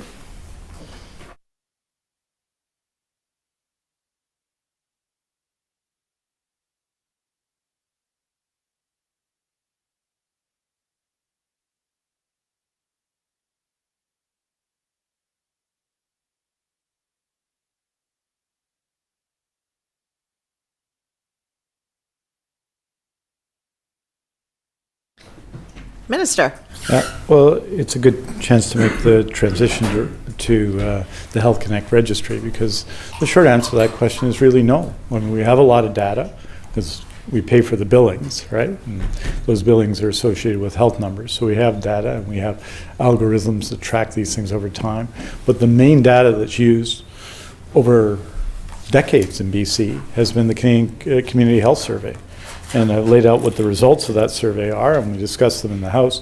But they may be helpful because it's a pretty detailed survey of describing who are the people without access to a family practice doctor, and it's no surprise. Housing instability and other things are problems for people who don't have access to a family practice doctor, economic issues and others, right? So that's what the survey tells us. But when we launched the primary care initiative around primary care networks in 2018, or when the previous government announced GP for Me or whatever, we were using as a proxy for attachment that survey, the Canadian Community Health Survey, which has been used for basically 20 years as that proxy. And while it's good data, and it's a survey as far as it goes, and it tells us a certain amount of information, it tells us that we've seen this continual move to an attachment across the healthcare system, it doesn't help us with individual data, and there's no place to connect. So we need better tools to identify and track real people in our communities who are seeking care. And that's why we're through the PCN process going to be launching the Health Connect registry across the province. It's a HealthLink BC is a trusted source of information, and that system will enable patients to register themselves or on behalf of a family member or person in care. Once registered, they can work with the local PCN attachment as capacity is available in their communities, and that stage rollout through PCN communities will be very helpful. And it's unprecedented. And, I do think it's fair to say, if you look at it, what are you doing relying on federal survey data in 2022 as a health system over time? Why haven't we done this before? Well, fact is we haven't. And that was the NDP government in the 1990s, the Liberal government for 16 years, this current NDP government. And we've got to change that, because that allows you to have baseline and metrics, but also helps you to help people individually and have an individual sense of community that you can never get through survey data, no matter how detailed. Member. Thank you. I knew we'd get to a reference to 16 years, not too far down the road, but... Right after NDP government. That's right. Health Connect registry. Let's talk about that for a moment, because when the ministry launched the Health Connect registry, it didn't include the minister's just referenced the fact that it may be broadened to include the whole province. So could he describe what that is going to look like? Because during the launch, there were specific communities. You had to have a primary care network been launched. So could he just walk through what, excuse me, those changes might be?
Minister. Again, we're noting down which ones they are. There's an update on the Health Connect registry, which I'll just share with the honourable members, so we're not going through all the details. It'll list off the communities where we soft launch and everything else. We haven't made a formal announcement. We will soon, but the registry process has been soft launched in a number of communities, and those include communities all over BC, from Ridge Meadows to Saanich, to Richmond, to Prince George, to North Peace, to Quesnel in April 2022, which is the most recent one. So there's 15 PCN communities that are actively using the Health Connect registry.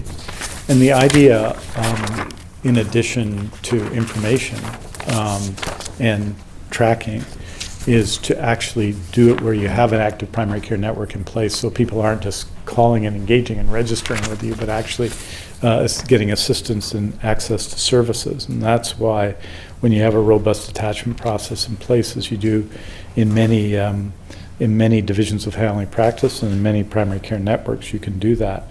So it's been soft launched. They're obviously working through that process now.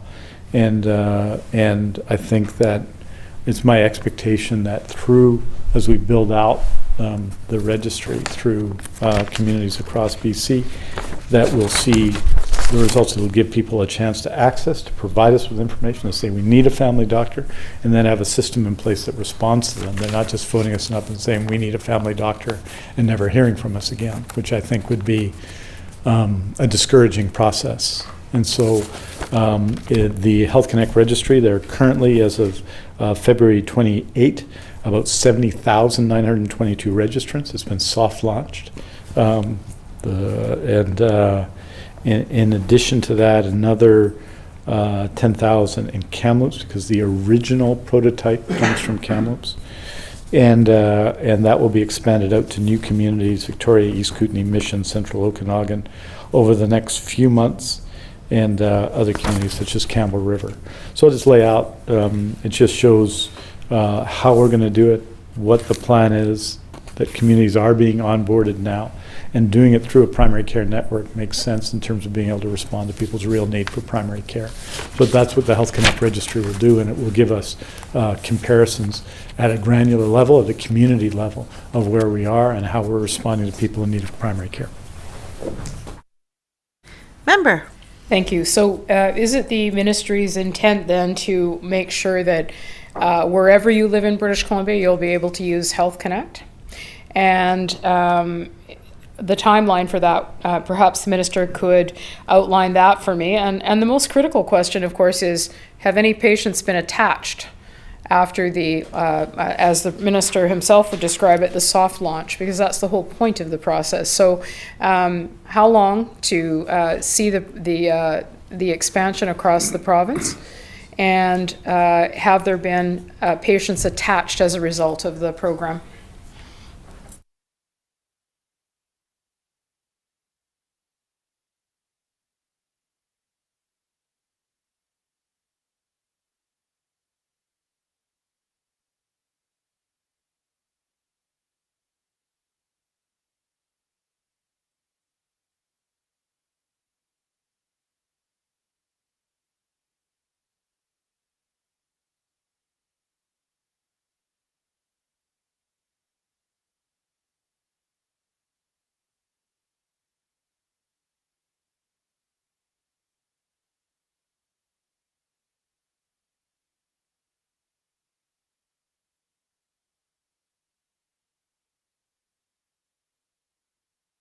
Minister.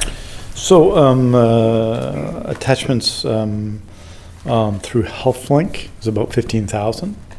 Attachments through Primary Care Network, somewhere between 130 and 150,000.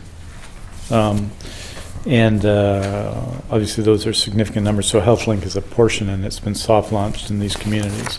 And so it's our expectation, and we've laid it out, you'll see it in our service plan, the building out of primary care networks so that everyone has a primary care network. There's some important communities, including most of Surrey, that doesn't have its primary care network launched, and that's a big community in BC, as you'd expect. So we're working our way through communities. We're building out a full network of primary care networks, community by community, because that's the way they're put in place.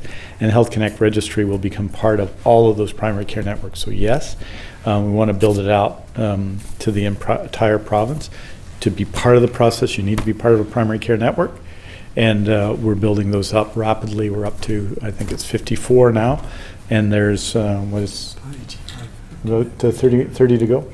Yeah, it's 85 in total. So 54 of 85 have primary care networks, and we have targets for this year and then next year, and then everyone will have a primary care network. And Health Connect will increasingly become part of the life of all those primary care networks. Member. Thank you. Are there any, in areas where there is a registry service at the moment, are there any shut down that are at capacity that are there's no more new applicants being able to register.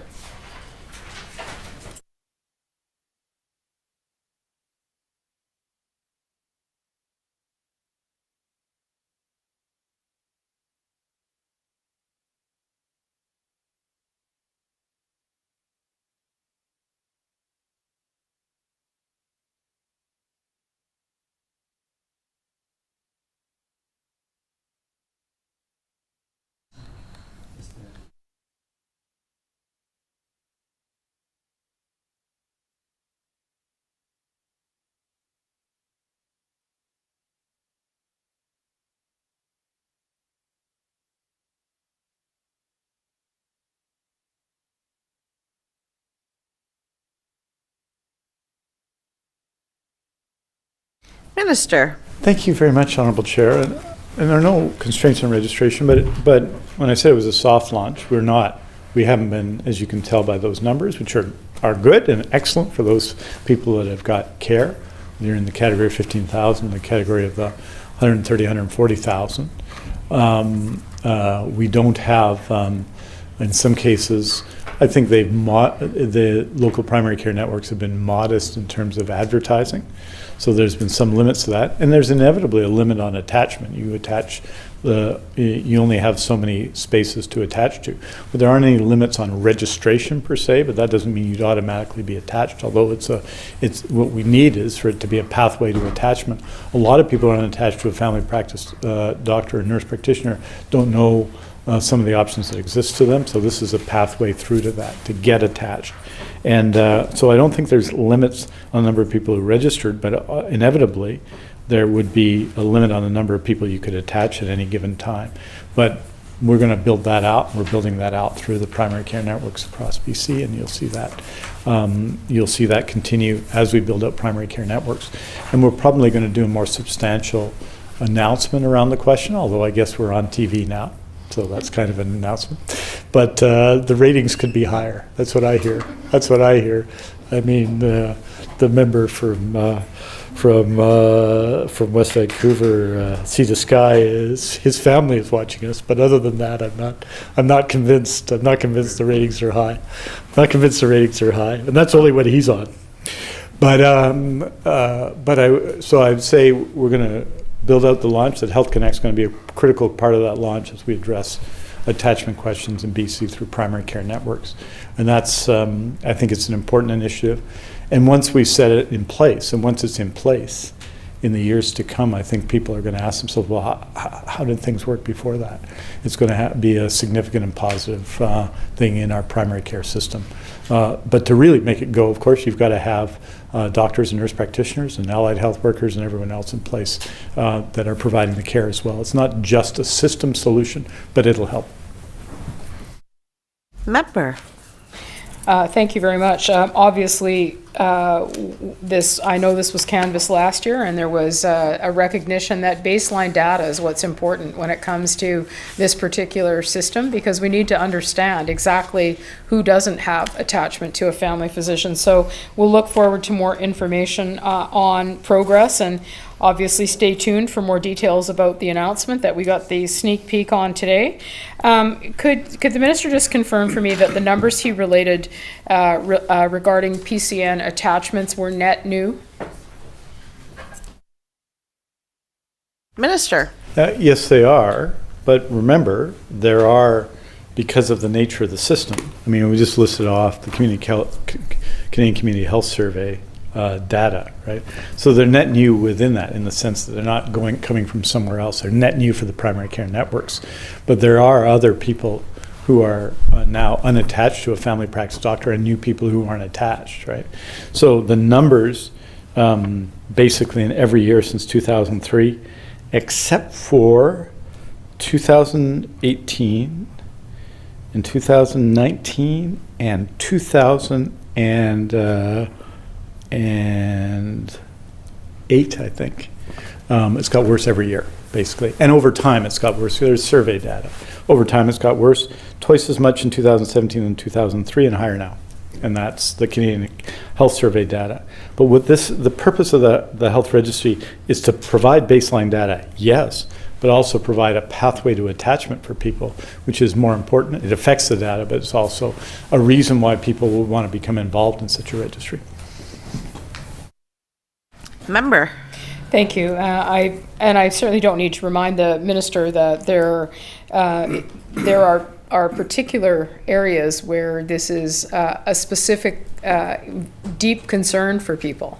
If you look at areas like Victoria and Surrey, if you look at my colleague's area in Squamish, and across the rest of the province. So I think that when we look at patient attachment, British Columbians still, they may understand the concept of team-based care, but they want to be attached to a family physician because that's how well, first of all, it's been the historic pattern of how we've been cared for.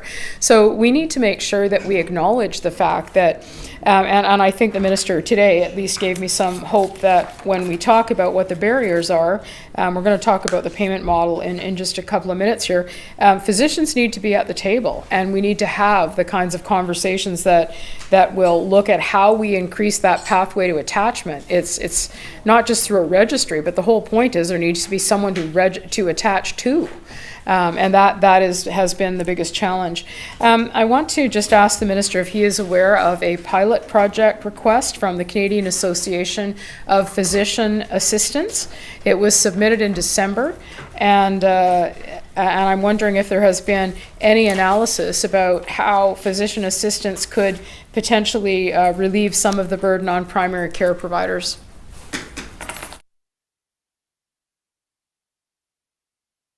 Minister. Yeah, so with respect to, I really emphasize family doctor and nurse practitioner because I think in nurse practitioners, I'm not saying they can provide better primary care, but for many people they do. Our attachment requirements are slightly less because nurse practitioners tend to take more time with patients. We've seen this in our analysis of our nurse practitioner-only clinic.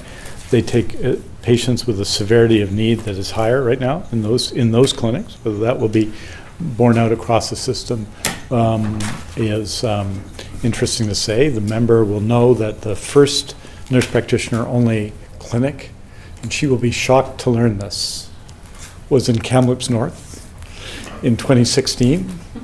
I pass no further comment than that. That's just for the benefit of my colleague from Prince George. But, and reflected, I think, what all health ministers have viewed as the important role that nurse practitioners will play in the system. The number of people that will be attached to nurse practitioners and the quality of care they get in Kamloops and around BC. We have 3 nurse practitioner-only clinics. We've added 176 nurse practitioners to primary care networks. They play an absolute critical role. And if you look at the development and what family doctors say they need in communities and the development of primary care networks, frequently what they've sought in their primary care network proposals is not more family doctors, but people who will help them care for more people, but provide appropriate levels of care. So in the Fraser Northwest and Burnaby primary care networks, you see a significant amount of people providing mental health supports. Those are decisions made by those local divisions of family practice in consultation with us. So all of those efforts and the building out of the capacity of local division of family practice, this is a shared area. It's a shared area in terms of the management of the MSP system, which is formally shared by statute and legislation in our healthcare system. So when we talk about working with doctors, this is our system, but it's also, they have an institutional role as well as an advocacy role, which is different than a lot of groups that may come and advocate for issues in the system. With respect to physician's assistants, over the years, a number of proposals have been made, I think in 2008, I think in 2011, and not been accepted by past governments. And they have been in touch with us as well over time. I think they had back in the days when we had events here, I think maybe 2018 or 2019, memory serves, they had an event for, I'm sure for the opposition and for us, and they've been in touch with us. And I think the former leader of the opposition, Mr. Wilkinson, included this issue in his healthcare platform, or the opposition did. The challenge with physician assistants is we focused on the new category of associate physicians, and that's going to be a significant launch shortly, and in making the commitment to nurse practitioners, which is central to primary care in BC, more significant. So we've doubled the number of practicing nurse practitioners since 2017, which is a real achievement, and builds on the work that had been done by previous governments in that area. With respect to physician's assistants, we do not train physician's assistants in BC, although there are a number who particularly train through work in the military, where they've more significantly used and live here. But we don't have a sort of training base for physician's assistants. And so in general, we have not, this government, the previous governments haven't adopted physician assistants. I don't reject it out of hand or reject their proposals out of hand. It's just that the direction of healthcare management, having a relatively small group of people in a part of healthcare wasn't seen as the best approach, either back when they made proposals to the previous government or now. I don't reject it out of hand, and there may be a role to play, and I always want to keep an open mind on these things. But what would be required in all of that is again, would be the same kind of creation of a class of health professionals. Probably you'd need to put in place a training program and establish the system over time. Whether that's the right way to go, we haven't decided on it yet. That doesn't mean we've said no, but in the very significant priorities we have in primary care and in other forms of care where physician's assistants work, we haven't made it a priority. But yes, I'm aware, met with, heard about, and given some thought to the area. Member. Thank you very much, Madam Chair. Well, I think it's important that the minister has said that he doesn't reject it out of hand, because we're basically at all hands on deck here. And as we look at, in the minister's own words, transforming the system, there are ways to look at creative ways, at looking at how to fill the gaps, relieving the pressure on physicians, for example, and including other healthcare workers. So I'm assuming that proposal will be analyzed and taken seriously. I understand it was submitted in December. I also want to ask, we know that working to scope of practice is increasingly more important, and the minister has spent some length of time talking about nurse practitioners and the important role they play. Is the minister considering any sort of expansion or extension of scope of practice in the case of pharmacists, looking at I think they have suggested perhaps they can treat minor ailments, those kinds of things. Again, the minister speaks frequently about transformation. We have a broad spectrum of healthcare professionals. Is there any consideration for expanded scope of practice for pharmacists? Minister. Yes. I think that, and we've seen that really in the pandemic. I mean, it's hard to imagine that now, because I think, again, it'll be one of those things that has changed and then will not change back for a long time. But on vaccination, which was not something that had been done not so long ago, and it changed actually under the previous government. When you look at the influenza vaccination, I think we went from about 700,000 by pharmacists to almost all of the influenza vaccinations in the past year being done by pharmacists. It used to be a public health clinic thing. Now it's very much a pharmacy thing. We went from about less than half of influenza vaccination done by pharmacists to, I think in the past year, close to 80%. Done by pharmacists, as an example. COVID-19 vaccination, and we had this discussion in the House. Her predecessor as health critic was an advocate for using pharmacists more, and there's some challenges with that, because when you distribute vaccine more widely, there's more wastage sometimes in the vaccine, and we hear some public discussion of that, but it's absolutely been worth it, and now we are offering the COVID-19 vaccine in a time when we're going to do it over a significant period of time, 4-dose 4, 4-dose 3, 4-dose 2, 4-dose 1 for adults in pharmacy. And that's an evolution, a significant evolution in the role of pharmacy. And we did it because of great work by the Ministry of Health and the Provincial Health Office, but also by Dr. Ballum, who led our efforts in that regard. but also by extraordinary work by the BC Pharmacy Association. I think the broad issue in healthcare is this, and we have to think about this as we reflect on the step forward. We train our nurse practitioners and our doctors in an extraordinary way. And we have to allow them to use that training.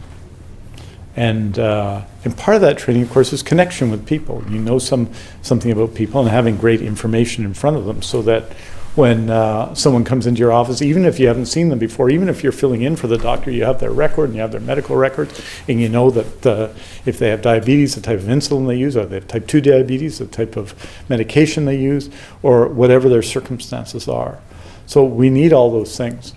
But some of what we ask our doctors to do under fee-for-service, and this is why we need to reflect on these things, is considerably under the training they receive.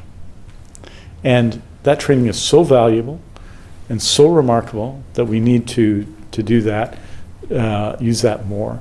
And that's why team-based care, and I just want to say this, and pharmacists are a big part of this. They were incorporated into our team-based care initiatives everywhere. But I just want to note in Prince George, this was decisions by doctors. This was their recommendation, what they've done with their primary care network. So nurse practitioner, social worker, administrative support, life skills worker, mental health and substance use clinician, registered nurse, another life skills worker at Parkwood Place, occupational therapist, registered nurse, lab assistant, another nurse practitioner, another life skills worker, another OT, another social worker, registered nurse. So what they viewed is we've got this group of doctors here to provide care, and how we can expand access is by expanding other professionals using their skills to build out the skills we have for all the patients in Prince George. Those are their decisions. They didn't immediately say we got to hire 5 more doctors.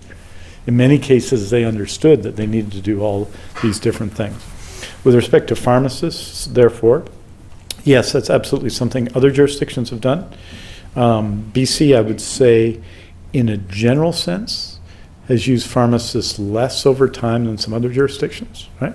And it's something we have to look at as we review primary care.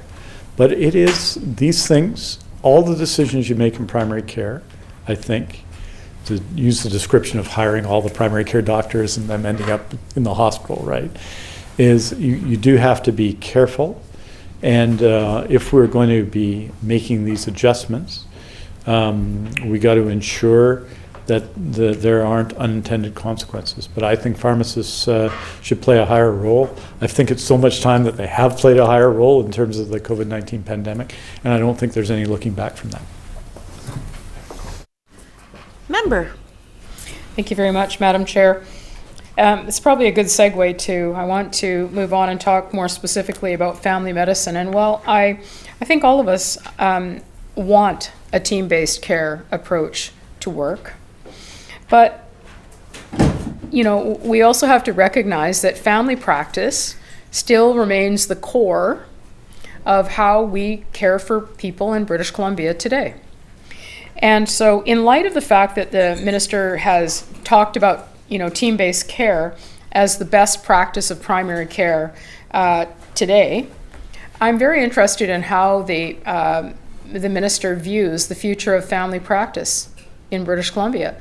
You don't have to walk a block from this legislature to see signs on people's front lawns that every British Columbian deserves a family doctor.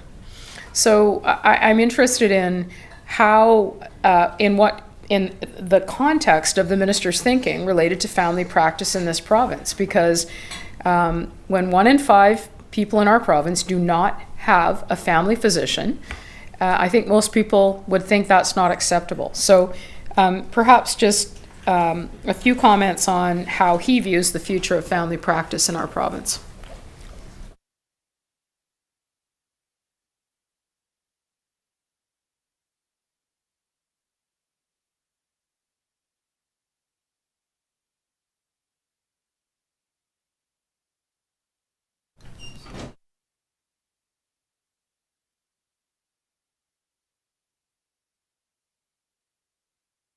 Minister. So let's be clear, team-based care is being proposed, supported, and recommended by family practice doctors in BC. It's divisions of family practice that have made the recommendations around primary care networks. And so this builds out on what they're doing. The family practice doctors and nurse practitioners are foundational. And the purpose of team-based care is to build out care, first of all, a higher quality of care, but to build out care around them. But the role of the family practice doctor, the role of the nurse practitioner will continue to be central in that. There's critical roles, and you see in primary care networks, many clinicians being added to the work, foundational work of family practice doctors, because that's what they see on the ground is what they need to do their job effectively. If you're a family practice doctor and someone presents, as is not infrequently the case, with a mental health issue, perhaps in addition to a physical health issue, having a place for that person to get support and care is important, and a family practice doctor will tell you that. So I see family practice as foundational to the system, and that team-based care is the necessary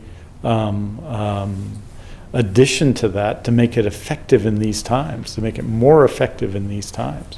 And that's what we're trying to do. There is, of course, the need, both hospitals provide episodic care, but there is a need, and there have been for a long time walk-in clinics for, in particular, serving people in other hours, and there is a role connected to those primary care networks, urgent primary care centers to do that.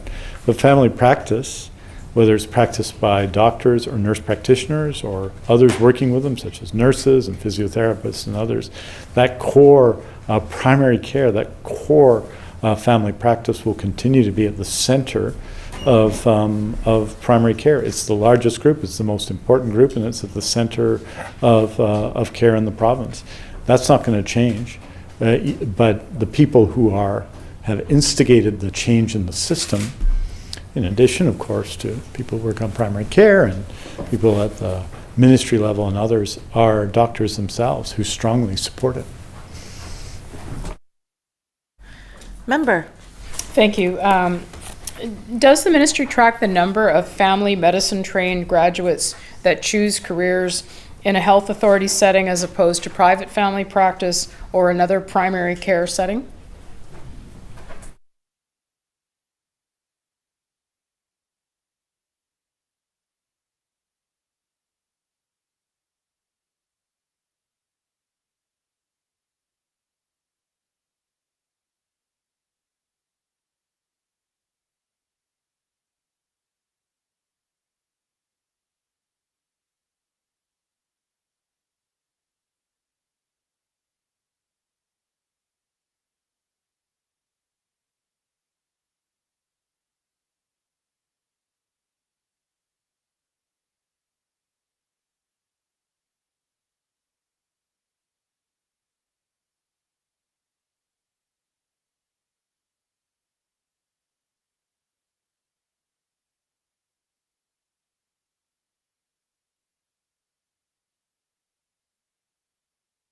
Minister.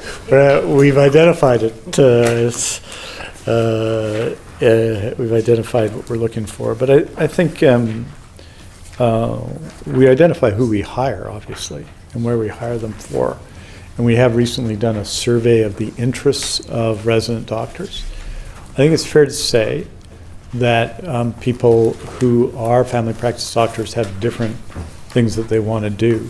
And what I'll do is share that information and some information on hiring with the honourable member. Maybe we can come back with that on the detail, but I'll just share it with her, but I won't share it with her at the end of estimates. I'll share it with her so that she'd be able to come back to it. But I do think that it is a challenge, and the challenge is, as I described it, that only a minority of family practice graduates, we have the largest program in Canada, only a minority of them want to go into fee-for-service family practice. And a majority of our family practice right now is fee-for-service. And that disconnect is one of the issues that we have to deal with. I'll speak louder now. Maybe that'll work. But one of the differences there that disconnect between the desire of people, in the most recent survey we did of residents and family practice, to not work in fee-for-service family practice in their majority, and the fact that most of the family practice is in fee-for-service, is a significant disconnect that we are going to have to work together to resolve. And it's why, for example, when we went in Victoria, when we posed some solutions, it was access to other kinds of contracts that we were offering to walk-in clinics in those cases. But on the survey front, though, let me give you sense, because this will be interesting to the honourable member, the Leader of the Opposition. In terms of which clinical setting they were hoping to practice after 5 years. This is 78 respondents, but remember, that's a large group of respondents in the group of graduating family practice residents. The emphasis remained largely on hospitals, locum, and walk-in clinics, with PCNs and CHCs, community health clinics, work being the highest rated longitudinal modes of practice. So when we asked that group, they said 26% said hospital, 14% said locum, 13% said community health center. There aren't a lot of them in BC. There are more now, but not a lot of those in BC, as the member knows. 12% walk-in clinic, 13% PCN, and 19% PCN and UPCC, which were in category. 9% solo practice, 2% First Nations primary care, 7% other. And so, in terms of their preferred payment mode, most residents express an interest in alternate payment modality, such as salary, capitation, sessional, or blended. And so there, as I say, it's a minority. It's still a significant number who say fee-for-service, 36%. That's 36% of family practice residents. Another 25% said salary, 5% said capitation. We can get into the details of that, but I think the member knows what I'm talking about. 6% sessional, 6% hourly, which is effectively salary, 14% said a blended payment model, and 5% other. And the family practice workforce in BC, and this was, I think, the number the member was talking about when she was referring to it earlier. If you look at the family practice doctors in BC, 5,907 this is 2020-21, so it's not up to date, but it's in the range, it's close. The 4,247 community longitudinal practice, 63 community episodic practice, 1,336 hospital work, 65 virtual practice, 196 other. So I think that answers the two sets of questions the member had. Member. Thank you. Can the minister tell me if he knows how many clinics, family practice clinics, walk-in clinics, or combinations have closed in the past 4 years?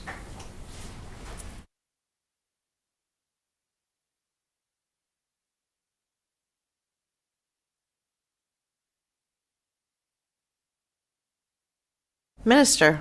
The answer is no, but the most frequent thing happens, of course, is the merging of clinics, which means you go from 2 clinics to 1. In terms of the overall numbers of family practice doctors, and the same phenomenon that we've talked about here exists in other parts of Canada. We have, in terms of family practice doctors per 1,000 population, in 2020 we're in 3rd place in Canada, behind Nova Scotia and New Brunswick. So the average is in Canada is 1.23 per 1,000 population. In BC it's 1.34. I think I made the point earlier to the member that I don't think that people who need a family practice doctor are that concerned about whether we're more ahead or behind Saskatchewan, right? I don't think they're concerned with that. But what it reflects is that there is a need for more family practice doctors working in community and providing longitudinal family practice. And the situation we see in BC is reflected in other jurisdictions. But those are the numbers. And we don't have a number of those closed, and we probably wouldn't have such a number. But what I would say is, and if the member's interested in this, I'll talk to it in a further answer. We do have we had an increase up to 2016 for about 12 years in the average age of family practice doctors. It's come down slightly in the last 4 years, but we do have a very significant number of family practice doctors, more than 400, who are over 70.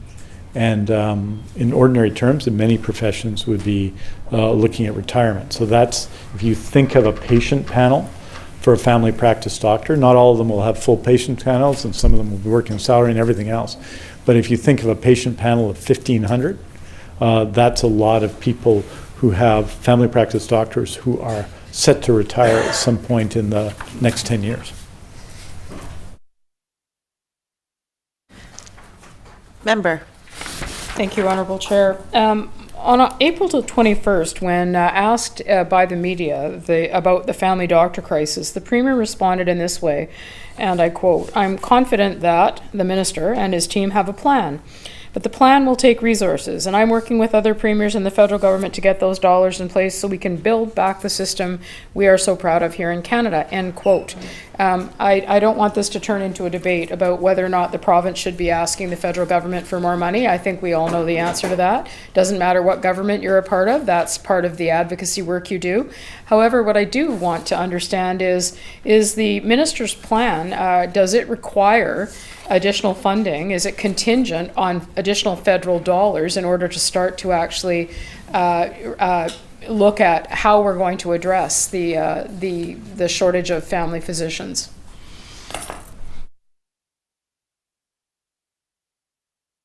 Minister. Hey, thank you very much. Thank you very much, Honourable Chair. And I'll just give the member a moment. First of all, I mean, the member's right. I won't give her a speech on the Canada Health Transfer because she specifically asked me not to do it, except to say that it's important, and the federal government's contributions aid in the stability of the healthcare system. Like the agreement that was made under the Harper government, renewed under the Trudeau government, to essentially go to 3% as opposed to 6%, took away options from the province. It does, and so it's not a question of contingent. The money that was in place from the federal government between 2003 and 2013 was important. It was 6% a year, and it met the demand of healthcare inflation. So the Premier is leading a national effort to get more resources and money and support for these efforts, as he should, and as we'd all expect him to, as previous premiers have, and as the member has said, she supports. So that's a critical question. And when the federal government contributes money, we do more. So I'm looking forward to talking about surgeries, because I think, well, there's some areas where we can do better. I think we've made some real progress compared to other jurisdictions in surgeries. Well, the federal government has offered up, as you know, some one-time money for surgeries. And one, I want to assure the honourable member, I am not saying no to that money. We're going to, and we're going to put it to good use, because even though we've gone to number one on orthopedic surgeries, that's not the standard. The standard is to provide better access to orthopedic surgery so people can get well and get back to their lives. So that's what we do. So yes, if the federal government contributes, we can do more and better. And we expect them to. And we need them to do that, because the ongoing costs to Treasury's federal, but principally provincial, of healthcare don't just have the effect of limiting healthcare, but they have the effect of limiting all of the other initiatives that members on all sides of the House want to see us pursue. Right? So that's really important. In terms of primary care, we put in place changes in 2018. We brought in, as I've described, the radical changes that occurred in 2020 to the primary care system as a direct result of COVID-19. And we're still pursuing all those. We, on the primary care side, and we're jointly manage the system, right? So this was very significant money overall. If you look at it all in base funding, about $371 million in base funding to build out primary care networks and other proposals of government that have expanded the number of people working in primary care by 965, and we'll double that in the next short period. And so that's all part of that plan. And then we have to do more, it seems to me, in both this immediate period to bring change to the system. So my job as Minister of Health is to get it done. I think that when people need care is to see that they get it. And so people are we're gonna go through Treasury Board processes and federal provincial discussions, and then our job is to deliver a strong plan. And Alberta, by the way, which spends $1,000 more per person on healthcare and has for the last 20 years, and delivers worse outcomes than BC, shows that it's not just about money. We have to together make changes to the system that will continue to offer, will build out team-based primary care, but will continue to offer longitudinal primary care to people. So I'm not doing anything else but working it through, just as we did with COVID, just as we do with seniors care, just as we do with surgeries, and trying to drive improvements and change, because I know how dependent on them people are, and we're going to continue to do that. But do I hope the Premier is successful in renegotiating the Canada Health Transfer? Yes, I do. Will it make a big difference? Yes, it will. And let that message ring out to Ottawa and Fredericton and everywhere else in Canada. Member. Thank you, Honourable Chair. Well, I guess the point of my question is that we don't have time to wait for the federal government. I mean, we will all be cheering loudly if they decide to do the right thing and provide appropriate levels of funding. But in the meantime, I do appreciate the minister's conversation about primary care and team-based care. The doctor's situation in British Columbia is being described by doctors, by patients, by families as a crisis. It is, transformation is important, but we actually need to manage the system we have now so people can get the care that they need. Part of the core of that issue is they cannot get a family doctor. So one of the challenges, and the minister referenced it himself, when medical graduates are coming out of medical school, they don't want to be necessarily small business owners. And we are facing additional retirements, people who have no ability to replace themselves in the family practices that they have. I dread the day my family doctor is going to, pack it up, because she's incredible. But I know the struggle that we have, for example, in Prince George, even getting a locum filled at times. So we need to recognize the urgency of the situation. Obviously, we need the federal government to do their thing, to take on their responsibility. But in the meantime, family medicine clinics right now are facing unbelievable increases in costs. So what exactly is being considered by the ministry or by the government to deal with those increased costs?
Minister. Honorable Chair, first of all, I think it's important to understand the work that we do collaboratively together with the doctors of BC. And this is work that's funded work, so it's not just proposals or consultation. It's funded work, and it's done through the General Practices Services Committee, which is chaired partly by the doctors of BC and partly by Ted Patterson, who's sitting over my right shoulder for the Ministry of Health. And they're the strategy partnership table for primary care. They provide annual funding to family practices for the purposes of operating divisions of family practice, which were created approximately 10 years ago in the previous government and have been greatly added to since I've been Minister of Health. They provide a whole bunch of business and practice supports through the practice support program. So they have an act source coming out of the master agreement with physicians, the physician master agreement, incentive payments such as the community longitudinal family physician program, team-based care payments to support better coordination of care, grants such as tenant improvement and practice consolidation grants, which support family practice doctors with funding to make minor renovations to their clinics. They provided money for things such as PPE during the pandemic and many other examples. In addition, there's coming through a similar process. The business cost premium was put in place in the 2019 physician master agreement negotiations. Total expenditure for those, $35.7 million. Total expenditure for the GPSC is $157 million. So those are substantial sums of money. And 65% of that amount went to doctors. It goes and it goes by cost of area, so 5% in the City of Vancouver, 4% in Greater Victoria and Greater Vancouver, 3% to a daily maximum of $36 in the rest of BC to defray business costs. These are significant supports for family practice doctors. And just to put it in context, the community longitudinal family physician payment, which is another process led through GPSC, is provided to doctors, and the recipients of those as of March 2018, 2022 were 3,174 family practice doctors in 21-22. So there's significant opportunities, and that the GPSC is where the significant funding to support family practice doctors is, and it's collaboratively run between the doctors of BC and the Ministry of Health. And the latter program, the Community Longitudinal Family Payment Process Program, which went to 3,174 doctors, the average payment was $7,684. So this is the work we do all the time, that is in many respects led by doctors dealing with their issues and responding to their concerns. And that's the work we continue to have to do. In addition to that, there's all of the investment that I've described in primary care across the system. So those are some of the key ways that we do it. And of course, we're working with them now, and we continue to do, on more ways to ensure both the stability of existing family practices and the entry of new family practice doctors to community practice. Member. Thank you, Honourable Chair. Well, I think, first of all, we have to recognize that I think when you look at the changes that have been made, what we see and what the Minister and I would agree on is the fact that family medicine clinics are pretty critical to the way we do business in British Columbia, how we care for people. But what's happened is that the infrastructure needs have become more costly and more complex. And so what hasn't happened is we haven't kept up with those kinds of costs. And it is one of the things driving people out of family medicine clinics. So for example, if we talk about, the average British Columbian may not understand or may not be aware, it doesn't matter to them, they just want to have a family doctor and go and visit with one, that the costs for that family medicine clinic come from the fees paid to family doctors. And so when we listen to the challenges with affordability across British Columbia, think about the impacts of those cost increases. Clinic operations, staff salaries, lease costs, equipment and supplies. All of those things, when you think about the cost of inflation, all of the issues that other organizations and families are facing, family medicine clinics are facing them too. And, you know, we need to make sure that we are looking at ways to incent people to stay in family practice and encourage others to consider family practice. So, for example, is there consideration being given to creating some centralized supports for infrastructure requirements? I know this is a specific request that has been made. So, for example, giving family physician clinics access to health authorities' supply chains. Think about the kind of savings that might provide for that family medicine clinic. Those kinds of things. Are we looking at how we make it easier to stay in a family medicine clinic when we see inflation doing what it is doing? And all British Columbians are facing those challenges. Imagine what it's like operating a small business and trying to manage those things while managing a complex family medicine clinic. So could the minister talk specifically about whether or not there's been consideration to looking at some more centralization, allowing family medicine clinics to partner with health authorities?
Minister. So, I mean, we are in active discussion all the time. First of all, structurally, we're in active discussion through the GPSC and the way in which we manage primary care and MSP in our province. These are jointly managed. They're co-managed systems between the government of BC and the doctors of BC. On the issue of supply chain, which is I appreciate the suggestion from the Leader of the Opposition. This is something that we did in significant ways during the pandemic. And we did it, of course, as sometimes happens by reason of necessity, traditional supply chains for doctors who are small businesses often, although in some cases larger ones. Those access to things such as PPE and rapid antigen tests and others were done centrally, and the supply chain had broken down, so we picked up supply chain, and these are issues that we're in discussion of now, because having broken down some of those barriers, those are issues that we continue to pursue.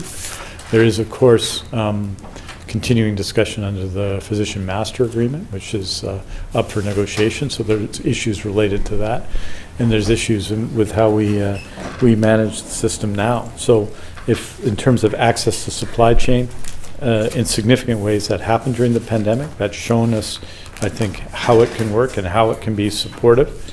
On the issue of technology, the electronic medical record system developed in an unusual way in BC.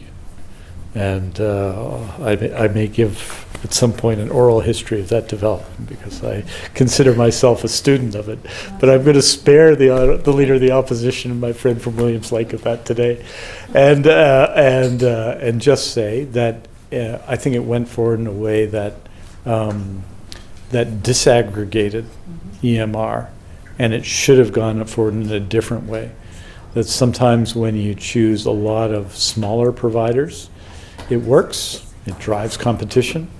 And sometimes when you go with people who actually do this work and know what they're doing, it's helpful. And that hasn't happened over time. So you can think of all the money that's spent on electronic medical records since former the Romano report, and Mr. Romano suggested that electronic health records were the key to dealing with healthcare in the 21st century. All of the money that has been spent on that. And I don't think either between the health authorities or in the system we're where we need to be. But that's the past. And so we have to work together to do that. So I think the short answer is on supply chain, we've taken that up during the pandemic. That's sort of a model about how things can happen. And we're in regular discussions on these very questions with with doctors in BC through their representatives, the doctors of BC. Member. Thank you, Honourable Chair. We certainly do not want to walk down the path of having a history lesson on medical, electronic medical records. But I'll tell you, I will just say this to the Minister, that one thing I know patients appreciate is that if you're in one city or another, or one doctor's clinic or somewhere else, you actually want them to have access to that information. We've managed to put people on the moon, but somehow we have to, depending upon where you are, people don't know your medical history, and for heaven's sakes, we should be able to know how to do that. I do want to pursue this just a moment longer, and then I'm going to move to another issue related to how do we incent people to either choose to have a family medicine clinic or to stay in their family medicine clinic. And I think that, and I want to be sure to give credit, because I had a fantastic conversation with BC Family Doctors, and they provided those kinds of suggestions that said, we need some creative thinking about how do we reduce overhead costs. And one of the ways would be supply chain access. So I'm sure that if you haven't heard that already, or your staff hasn't, you will be hearing about that. But another important issue that matters when it comes to making decisions about family practice, what happens to medical records after a practice closes? And I mean, there needs to be some consideration to where those medical records are stored or where they go, because that's another whole issue. Can you imagine having a history of your medical life and somehow the record is in limbo somewhere? So those kinds of things. And the other suggestion, which was well taken on my part, was help desk or IT support. And the whole point is, and the Minister's referenced it himself, we want to make it attractive for people to make the choice to have a family medicine clinic. And so if there are these kinds of things, which don't seem earth-shattering to me, those are the kinds of things that I think we need to be considering. So has there been any discussion about the storage of medical records when a general practitioner closes their practice?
Minister. Well, thank you very much, Honourable Chair. I feel we're building momentum today. Still got a ways to go, though. We're still pushing the rock up the hill, and we've got after day 2, we push the rock down the hill. That's how it works in health estimates. But with respect to the storage of records, those standards are set by the College of Physicians and Surgeons now, but they end up being the responsibility of individual retiring doctors, and so sometimes that means as the member may know, because she, like I, have done casework on this issue, is that you see records stored, for example, outside of the jurisdiction and so on.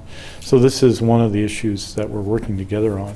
And the broader issue of patient access to those records is an issue. There needs to be a reform, an overall reform of health information and technology. And it has a whole series of both access questions and privacy questions for health records. Right now, health records in BC are governed under 11 or 12 different statutes. And I think most people would argue that that's not the right approach, and that's just built up over time for all kinds of good reasons, in every single case because of good reasons. But depending on whether you're working in a primary care network or in a hospital or a practice, you might be under a different legislative regime with respect to health records. So that's why we need to reform the legislation, and it's I'm optimistic that that's something, and that that process is underway, and that we'll consult widely with the public on the issue of medical records. We're consulting widely with the doctors of BC. So on supply chain, we made the change because we had to, and we provided access to supply chain because we had to after COVID-19, and so pursuing that's important. The same with this.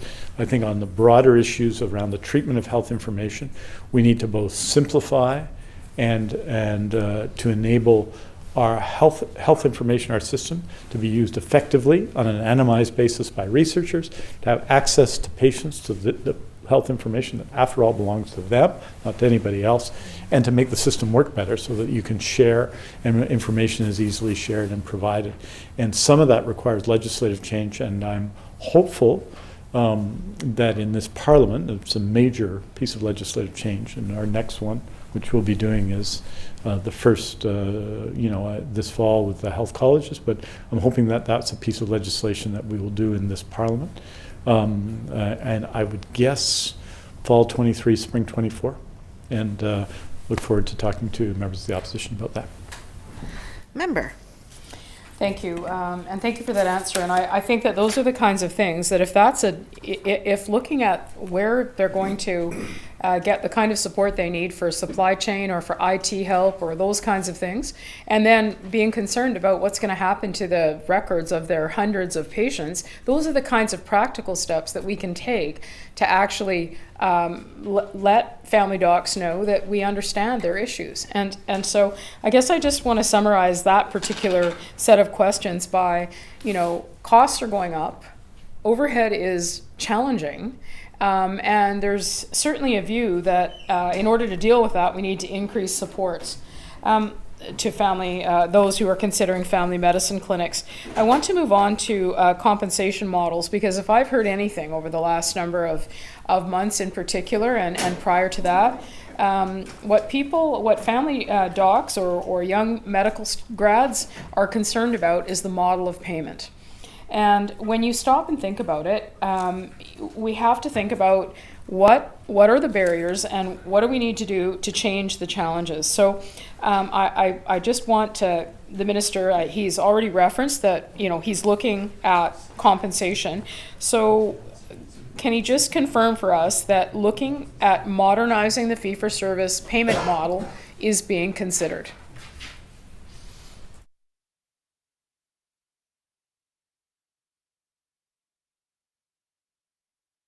Minister. Very much so. In part, I answered this question maybe preemptively before, so I won't give the whole discussion of it. But the short answer is yes, and that we have, but that we need to continue to make progress.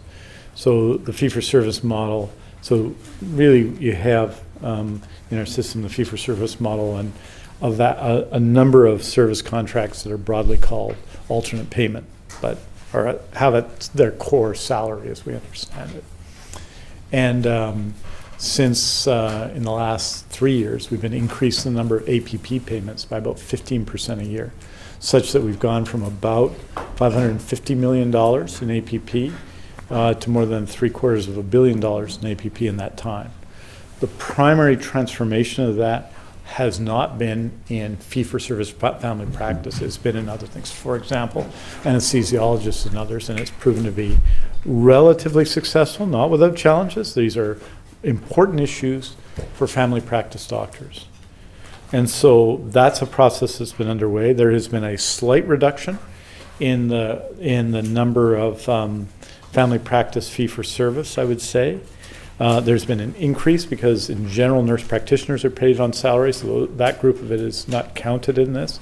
But I would say fee-for-service against alternate payment has gone in my time as Minister of Health from about 82.5% to about 79% over that period on the fee-for-service side. Increased dramatically APP in other sides, and it was necessary. So we have physician service contracts that are in place to support doctors who want to transition away from the fee-for-service model. And one of them is a new to practice contract, and the other is a group practice contract. And these contracts are in addition to the existing service contract arrangements through the APP plan. So we've added these, which has been in place for several decades, and often the member will know that this is used in rural settings with relatively low service volumes where it's effectively necessary. And so we have these models. It's my general view that these models need to be simplified, and we have to do that working with family practice doctors. We don't do that in the absence of that work and consultation, as I've described in a lot of areas through the GPSC, through our ongoing work with doctors at BC, and through our co-management of the medical services plan. We need to do this work all the time. But I think the answer is yes, that we need to make adjustments, that 10 years from now there are going to be more family practice doctors getting paid through APP, that we are going to be closer to Ontario's 46% than our current 79%. And that is in general a good thing. And that's because in some ways it's a market test. Young doctors want to go this route, and a necessity in terms of care. There are lots of complexities in getting there. I think there have been historically some advantages with the fee-for-service system that has led governments and in particular doctors to prefer it in this co-managed system. But I think those advantages are less apparent. And the one issue that I would describe, the member talked about costs, but the one issue I would think is as or more important than cost is increasing patient complexity. And when you have a fee-for-service system that depends on volume and you have increased patient complexity, then you have a challenge, because it is impossible with increasing patient complexity to get the levels of volume you historically had. And that's why you have team-based care, and that's why you have all these other things that you need to do to improve the quality of care. So that is another long answer to say yes to the member's question. Member.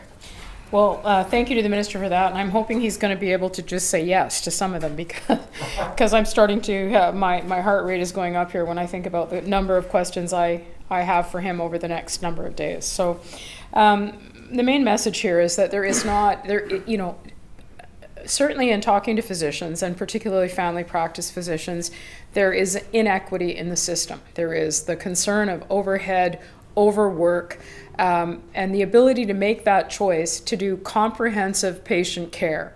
And there are concerns, in fact, that there is a gender pay gap that results in female physicians potentially being paid less. There's a number of serious issues related to compensation. So I won't pursue that any longer. I simply want to say that I think there does need to be more flexibility. There needs to be more options. And the most important message I would leave with the minister is that doctors need to be at the table. Their voices need to be heard in terms of what it takes to incent people to make a choice to practice family medicine in our province. And I'm continually reminded when I talk about a physician shortage, for example, I'm reminded frequently that it is the choices that physicians are making when it comes to the kind of practice they're engaged in. So we need to obviously deal with the with the concerns around the model and the equity in terms of how physicians are paid in the province. I also want to ask very quickly about locum coverage and parental leave. Very important. And I know I've just had an experience with a physician in Prince George who made a decision not to do something particular with her family because she cannot get locum coverage. So we need to make sure that there has to be the ability to replace a physician in the event that they are sick or that they need that support. We also need to look at family doctors who require parental leave have access to coverage so that their practices can continue to run at full capacity. These are real situations which add additional stress and concern to physicians, worried that they can't be sick, they can't care for their own families, and what are they going to do if they require parental leave? So perhaps the minister could briefly identify for us what exactly is being done to deal with the issues of locum coverage and parental leave.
Minister?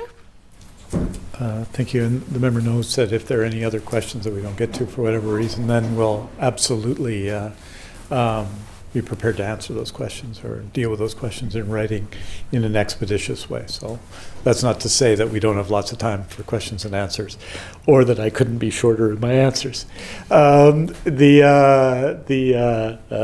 respect to locum coverage, as the member will know, we have a couple of programs, and those locum programs have been targeted in rural areas in the past. The rural general practice locum program, the rural specialist locum program, which both exist. Member will also know that as we've worked through issues around the South Island walk-in clinic issue, one of the issues that we're engaging on with doctors, and I can't emphasize enough that every one of these issues is co-partnered with doctors that affect doctors' lives. That's the way we run our primary care system in BC. It's jointly run between the Ministry of Health and doctors, and that's a challenge sometimes. There's not always a consensus on the doctor side as to what to do, and they're not any different than any other group. There's not always a consensus on everyone else's side. But what we're seeing, I think, that is a prerequisite for change is a desire for doctors who generally institutionally have supported fee-for-service in the past to look at other options. I think that's a good thing. What we're looking at and what we have looked at, and we've made public reference to it, so I'm free to talk about it here without the deputy getting unhappy with me. Is a new to practice locum program. So we have a lot of, when I described the survey results to the member earlier, a lot of new to practice doctors wanted to do locums, but it's often on an ad hoc basis now. We'd like to connect them through to primary care networks and provide that support. And obviously, parental leave may be one of the issues that would involve. So there are some small parental leave programs, but they're not significant. But I'll be happy, in the interest of keeping my answer shorter, to share that information with the honourable member. Members, we're just going to take a short 10-minute recess, and we'll be right back.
And we're over recognizing member.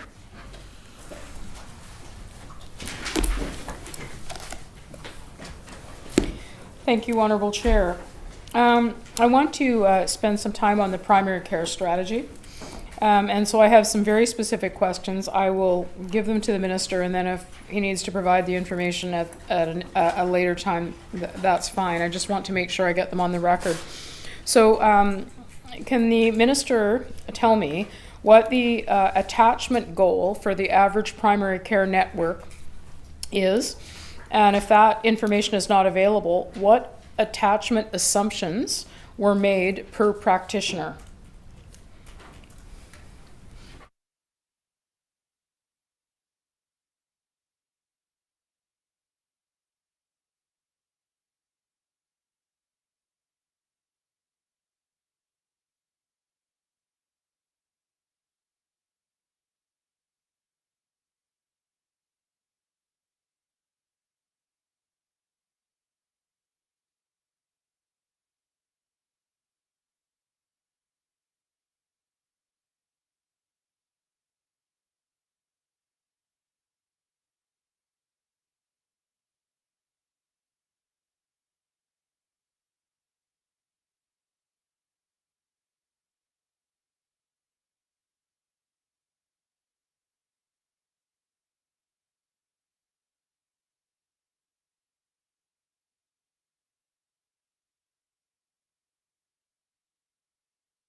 Minister.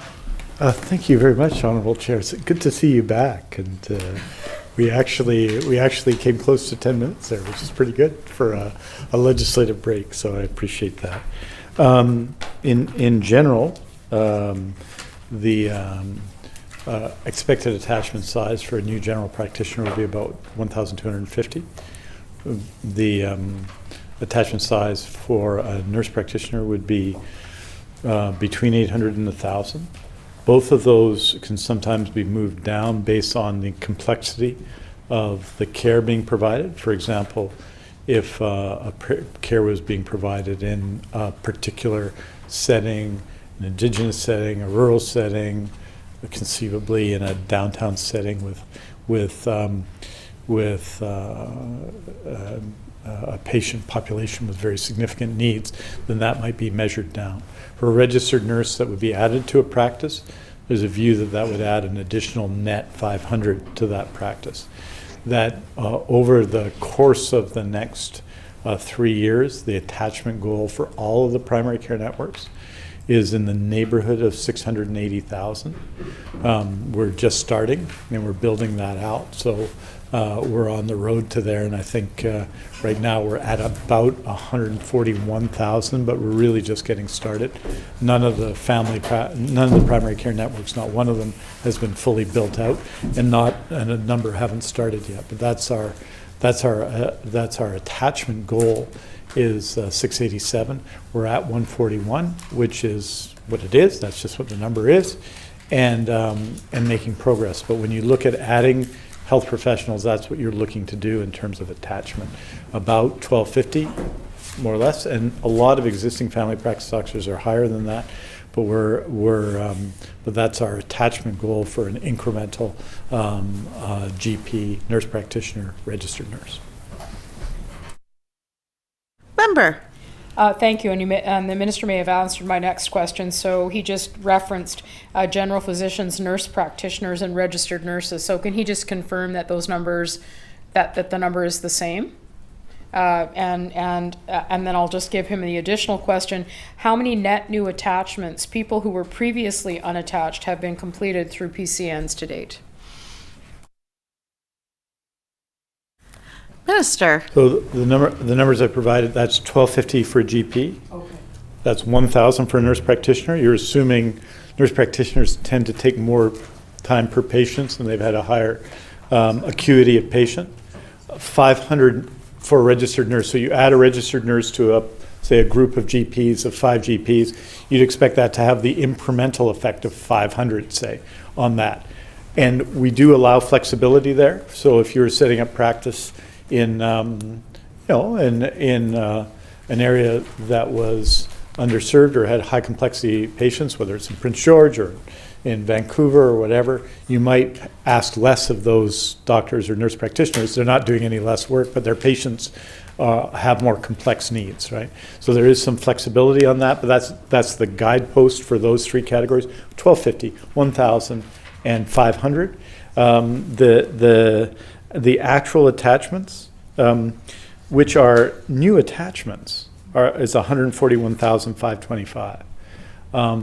But it's a dynamic situation, as I said. It's not, and conceivably, some of those attachments might be people whose family doctor have retired, right? We wouldn't distinguish or wouldn't say that doesn't count as an attachment, because if we hadn't attached them, then they'd be unattached, right? But that's where we are now. The goal is to get, with the primary care network plan, which is a very extensive plan, as the member knows, to get to 670. This is real progress, and the people who deserve credit for that, to a great degree, are the people participating in it: the family practice doctors, the nurse practitioners, the allied health professionals, and others. Member. Thank you, Madam Chair. Can the minister tell me how many net new healthcare professionals, specifically physicians and nurses, have been recruited as part of implementing primary care networks? And I'm going to give him the subset of questions as well, so that he can perhaps answer them all at once. Is the minister able to identify how many of those professionals, so the subset, were part of a previous medical practice? And how many FTEs have been hired, general practitioners, nurse practitioners, registered nurses, and allied health providers?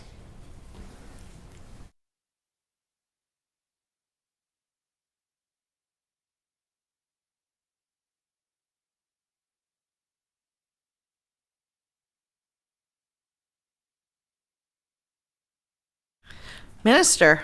So here are the recruitments to date for primary care networks: 125 FTE family physicians, 172 FTE nurse practitioners. I'm saying an FTE may be a family physician who's doing half-time somewhere else, so they would count as 0.5 if they came and did 0.5 in a primary care network. 296 FTE registered nurses, 239 allied health workers, and I can provide, if the member would like, more detail on that, but probably elsewhere, of how many are counselors, how many are different health professionals. 26 FTE pharmacists, 20 FTE Indigenous health providers, and 82 FTE administrative supports. A lot of that is supporting the backbone of the Division of Family Practice networks, but those are important, of course, to making it possible to do a lot of this work. So those are the actuals through March the 3rd, 2022, and we update that obviously on a regular basis, but that's where those numbers come from, March 3rd, 2022. Minister. Thank you. That's very helpful to the minister. Of the 59 primary care networks that are listed under the 2021-22 forecast, in 2021-22 in the current service plan, how many are operating versus implementation? And I would really like the minister to be specific, because we need to know, I would like to know how many are actually operating. Minister. They're all operating, those 59. There are others to come that aren't operating, but those are operating. And I'll give you, so we have 4-year service plans for all of them. So you're in either year 1, year 2, year 3, or year 4, and when they're announced. And so at the moment, 18 PCNs are starting in year 4. Obviously, they're more advanced. 21 in year 3, 14 in year 2, and right now 6 in year 1, although there will be more announced. So those are the numbers. Member. Thank you. Last year, the service plan targeted 65 PCNs. Are there 6 that are delayed?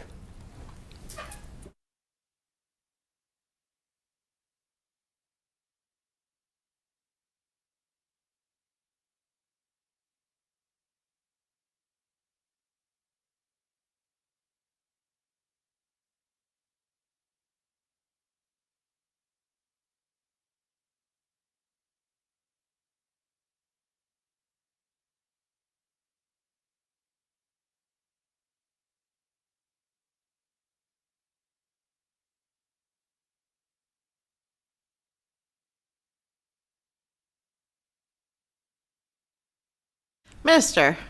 The goal was that.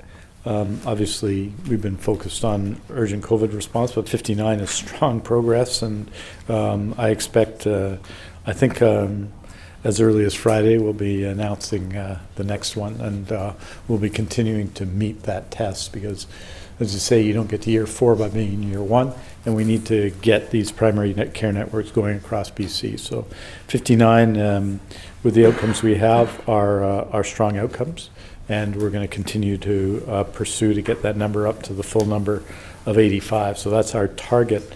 That's our target number, 85 by the end of 22-23. So that means we have a little bit more work to do this year. Member. Thank you. I want to circle back just for a moment as I'm thinking about the FTE numbers. Can the minister tell me that, can he confirm that the number of FTEs are new to family practice?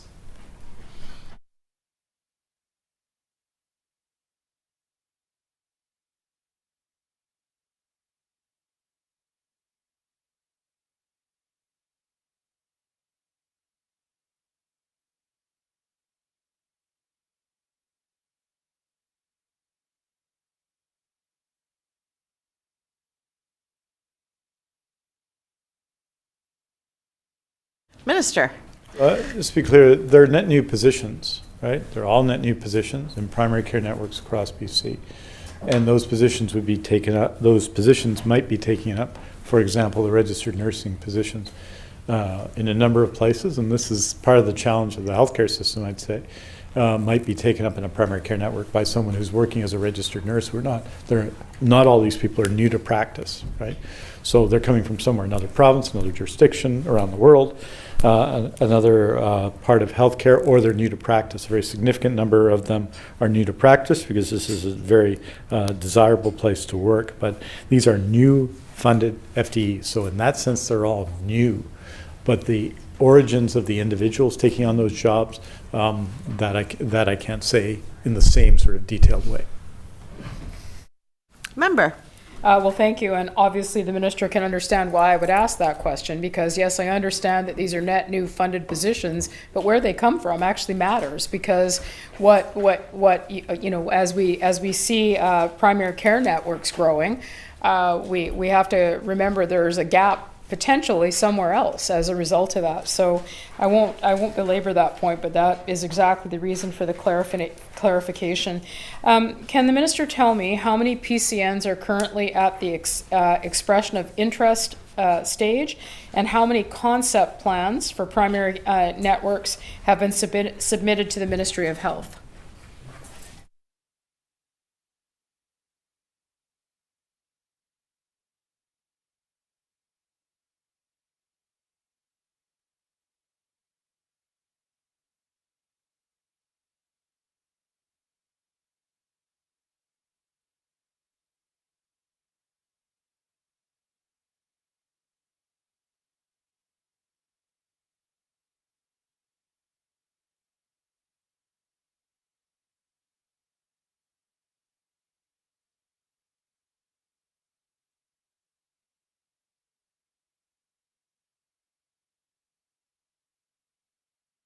Minister.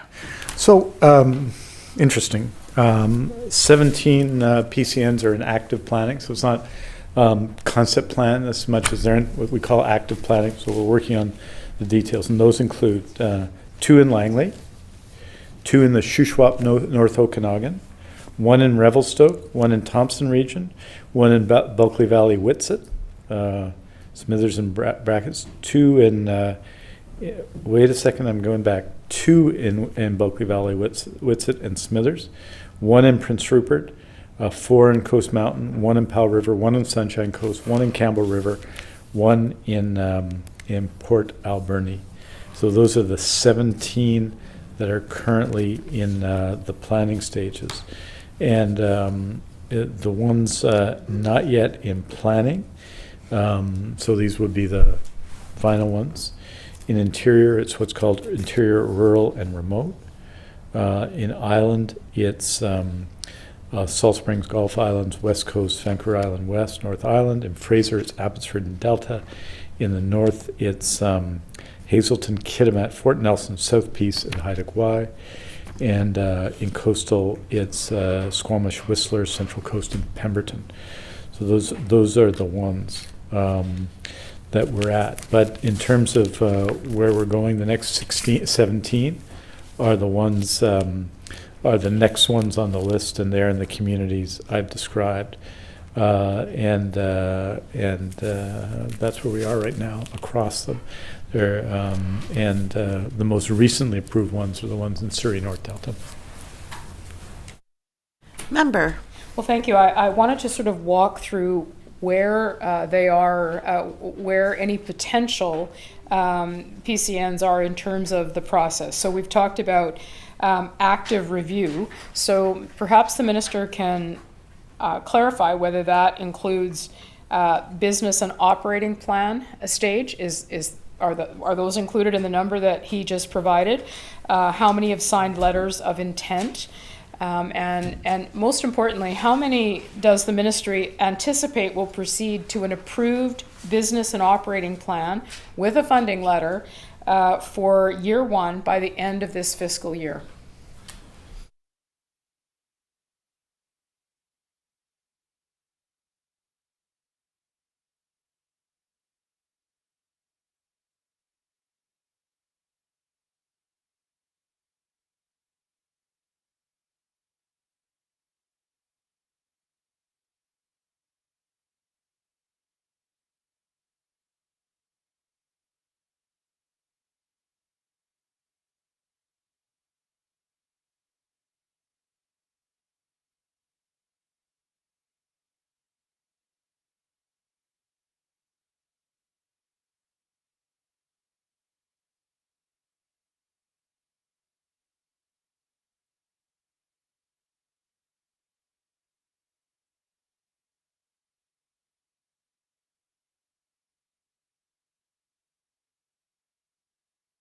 Minister. Thank you, Honorable Chair. So the goal is 85 in this fiscal, right? So we're 59 now. The goal is 85.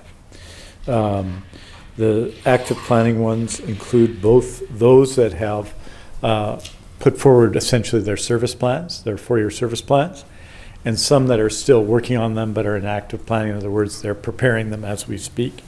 And then the process is goes back and forth a bit, but they approve their active service plans. They submit it to the ministry. We go over it. We approve it in terms of the overall goals, and then the PCN is announced. And so the next 17, taking us from 59 to 76, are the ones I described, and where we want to make progress in this year are the final ones, which I described at the end.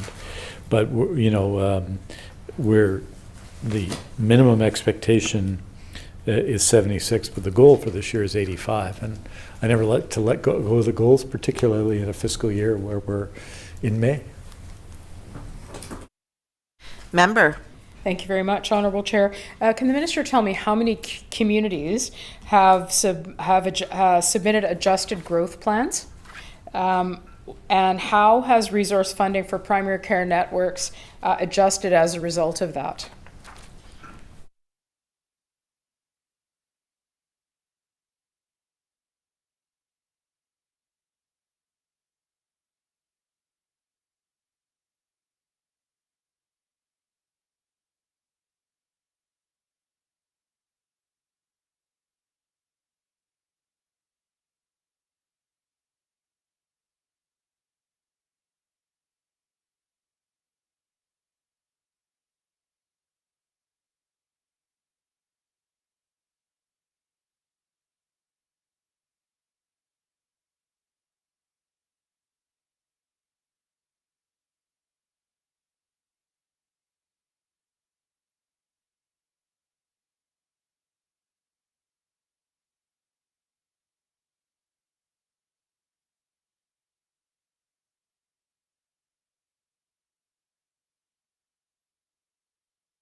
Minister.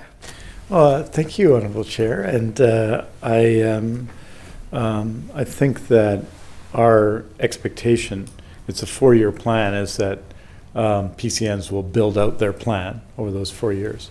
There are, in 3 cases, 3 of our most successful primary care networks, which are South Okanagan's Similkameen, Kootenay Boundary, and the first one we announced, which is Fraser Northwest, which is, roughly speaking, New West out to the border of Port Coquitlam to Maple Ridge.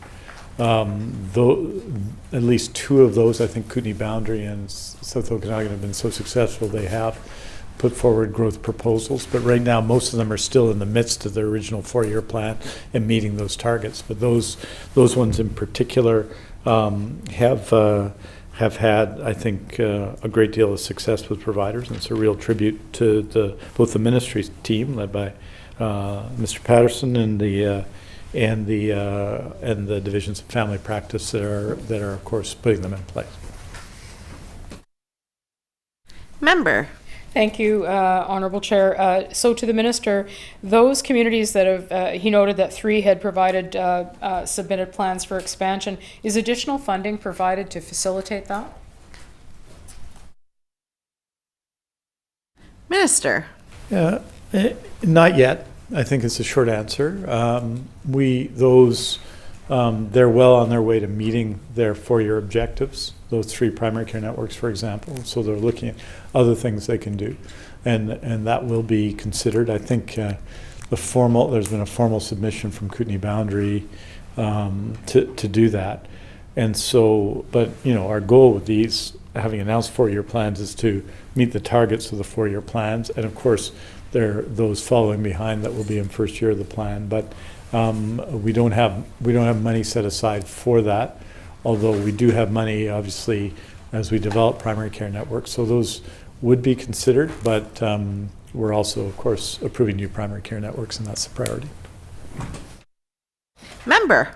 Thank you, Honourable Chair. As of 2019, communities were not required to submit growth plans in the annual reporting process. Has that changed?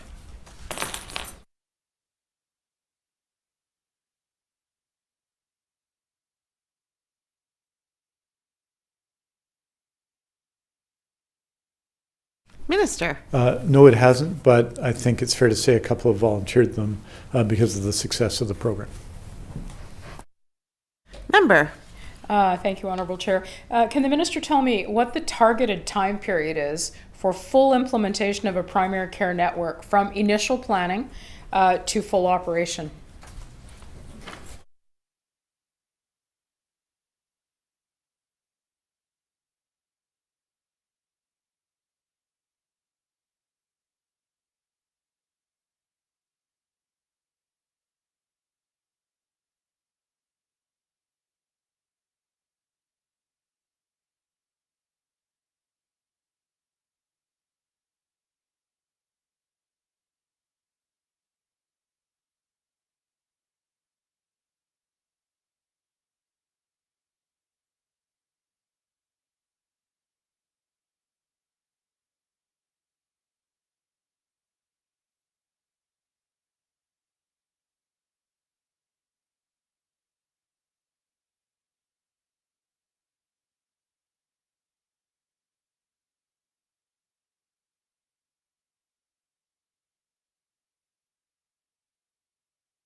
Minister.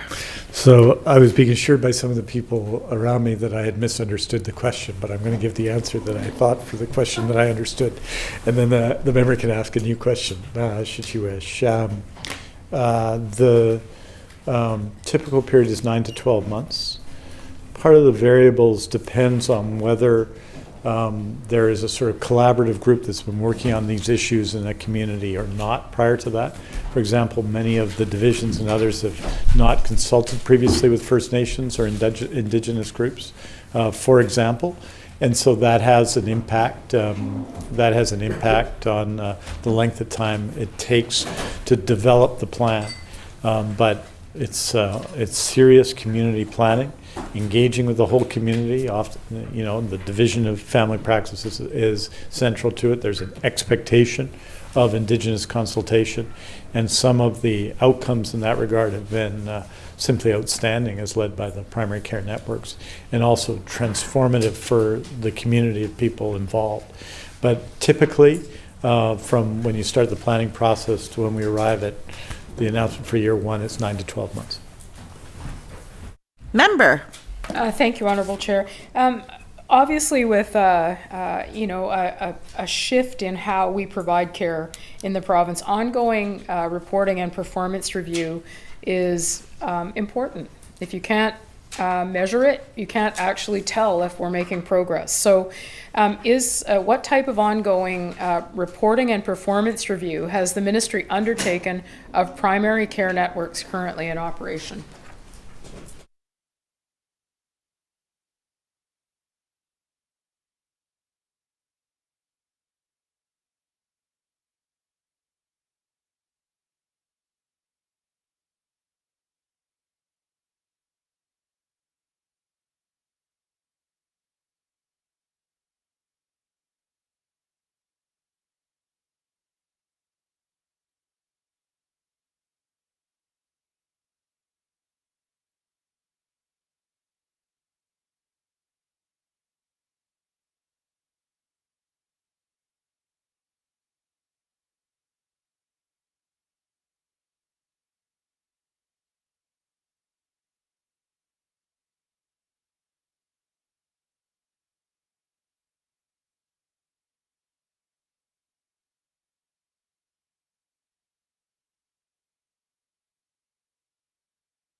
Minister. Thank you very much, Honourable Chair, and new visitors for the 5 o'clock hour. It's very exciting. Yeah, I know they're already heckling. I can tell. I think a couple of sets of things. One, obviously, we report regularly on the issues of attachment, which I've described, and the issues of hiring, which we report in detail, and you see those both by the categories I described and even more the very significant differences in professions that are included under allied health, which can include in our primary care networks many of our mental health professionals as well. We're also working with to provide a more qualitative assessment of the achievements of primary care networks. It's no worries. We're doing a more qualitative analysis and asking the UBC's Innovation Support Unit to work together to develop a qualitative discussion of those as well, because I think it's fair to say that some of the success of primary care networks and their ultimate success will be in the provision of care broadly to the community. So how you assess the role, for example, of counselors in the Burnaby Primary Care Network, or the role of counselors in the Fraser Northwest Primary Care Network, if the sole goal is attachment, is difficult to do. But you want to do it on also have an assessment on a project by project basis. So we've asked the people who are in the UBC Innovation Support Unit to work with the GPSC, which is our work with the Doctors of BC. As you know, it's co-chaired by the ministry, Mr. Patterson, and the Doctors of BC. And the Doctors of BC are working with UBC on a broader PCN evaluation process that will not be just how many people you attach and how many people have you hired, but a broader assessment of its success against the goals that it set out. These PCNs are not identical in different places. They reflect local demands, and that requires, in addition to the basic evaluation and assessment, a broader evaluation to assess them against what they promised. And that's more challenging. It would be easier if they were cookie cutter, but if they were cookie cutter, it would assume that Coquitlam is the same as Cranbrook, or that Cranbrook is the same as Fernie, and surely that's not the case. Member. Thank you, Honourable Chair, and I think that surely was Surely, that one. Can the Minister describe the payment model for physicians within primary care networks?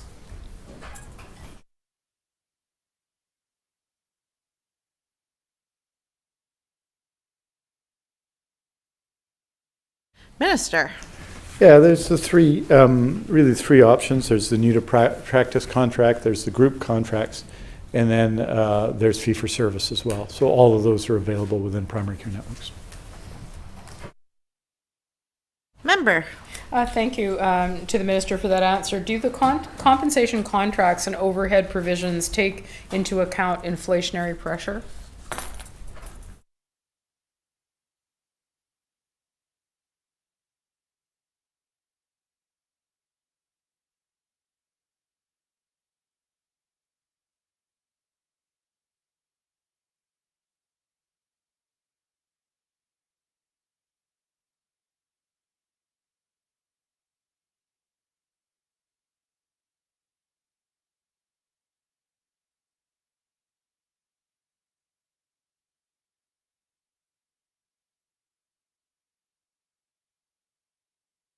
Minister. Yeah, the agreements for these, which were negotiated in 2020, were put in place at that time.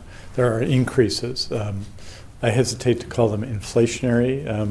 Member will know because inflation everywhere in the world and here in BC is higher at the moment than expected. And there's also, in the broader discussion with physicians, of course, the increases contained in the provincial master agreement. Member.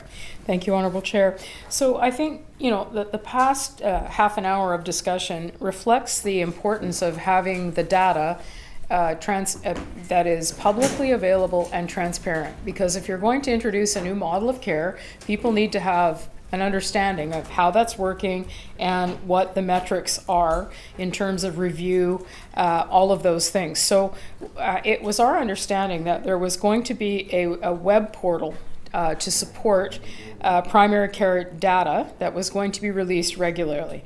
So my question to the Minister is, has the web portal been completed? What is it called? How many reports have been produced to date? Last year during the estimates process, the Minister stated that there would be quarterly implementation progress reports released publicly beginning in September of 2021. So can the Minister also provide me with an update as to where those have been released?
Minister.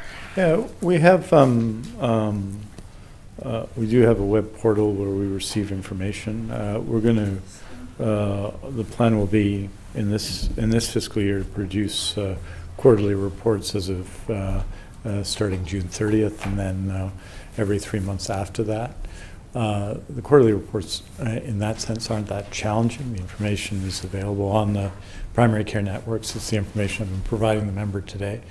And so we do that on a regular basis, as we have with surgeries. In the case of surgeries, we do monthly reports. And so it may become desirable to do those reports more frequently. But I would expect a quarterly report on June 30th. The source of our information is the web portal, but I think just putting out the information in whatever form on that date would be useful for people so that they can get into the rhythm of receiving those reports and seeing the progress that are being made by different primary care networks in different periods of BC. And the key information, of course, is that's at the core of those primary care networks. There may be some description is those issues of hirings, when they've hired, who's been hired, what groups of workers have been hired. In general, I would say, and against their expectations, like what groups of workers have been hired against the expectation for that group of workers. I think we've been more successful. I think it's clear from those numbers in hiring allied health professionals, and that's been a priority. It was a priority of doctors to do that, I would say, and the local divisions of family practice to add those supports to the network, but such a report would allow us to compare against our aspirations what the hiring is in different professional areas, not just overall or the overall numbers. So when I say 965, and then we let them down by those broader categories, what you'd hope is a more granular view by health authority, by primary care network, and that information is available now, and we'll work through it and send it over to the honourable member as well, because that information is available. Member. Thank you very much, Honourable Chair, and I appreciate that. I think that the more information we have and British Columbians have in terms of assessing the success of the shift is really important. I'm going to move on to urgent primary care centres, but before I do, can the Minister confirm whether he has received annual reports for primary care networks that have opened since June of 2019?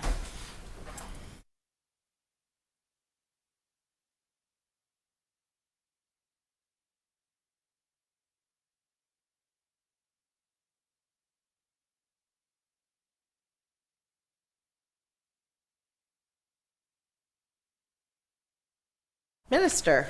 We do more than that, Honourable Chair. We receive, essentially they provide 13 reports a year.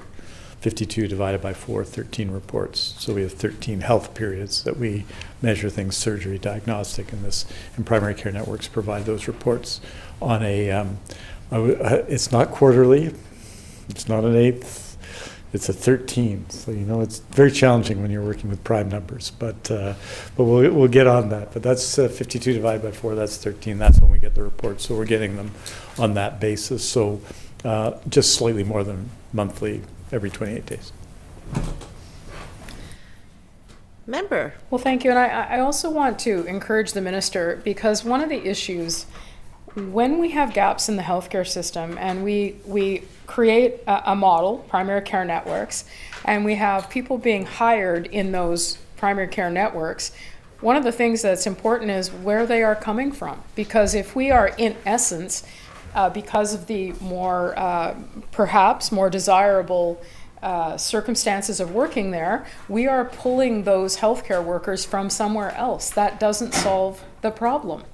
And so I think importantly, when we're looking at data, it's important to know whether we are creating additional capacity issues elsewhere. So I would urge the Minister to think about that and to recognize that it's not enough to move healthcare workers from one place to another. We have to add capacity and make sure we're finding ways to get rid of the disincentives to make sure that British Columbians can have a family doctor. So with that, I want to move on with talking about urgent primary care centres. They certainly have been the topic of a lot of discussion recently. So I'm wondering if the Minister can tell me how many patients a practitioner sees in a day at a UPCC?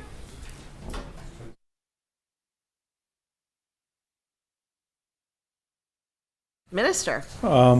Obviously, urgent and primary care system centers are based on a team-based care model, but if you look at clinic averages, it's about 26, which is more than the average in the period of a family practice clinic, per, but the number is 26.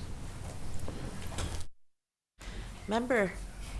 Can the minister tell me what the average cost per visit of a patient at an urgent primary care center is, what the average cost is? So for example, what is the average cost of a patient visit at West Shore Urgent Primary Care Clinic and the Vancouver City Centre, UPCC?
Minister.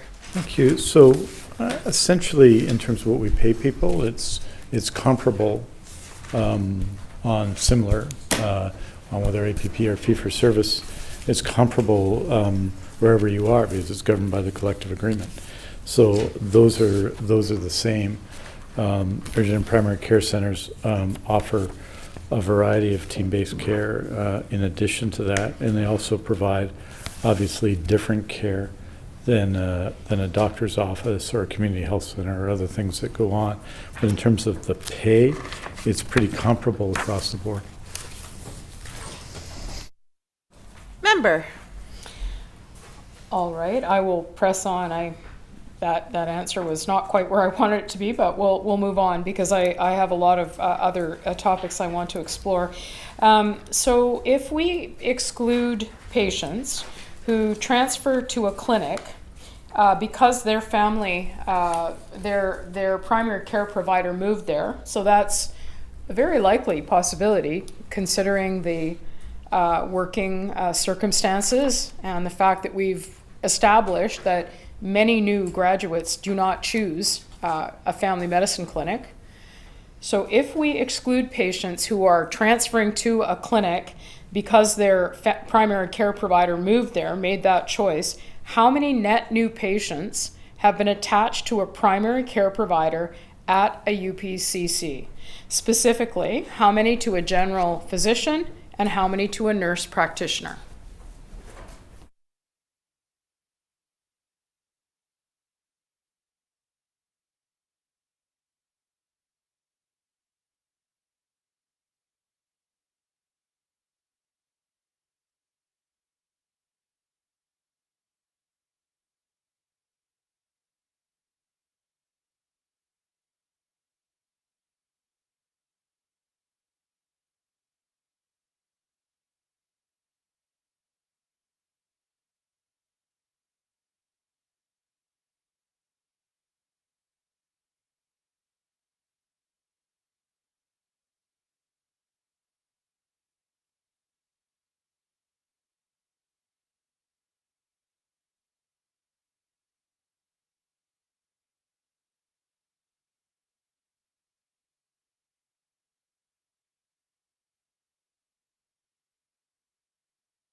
Minister.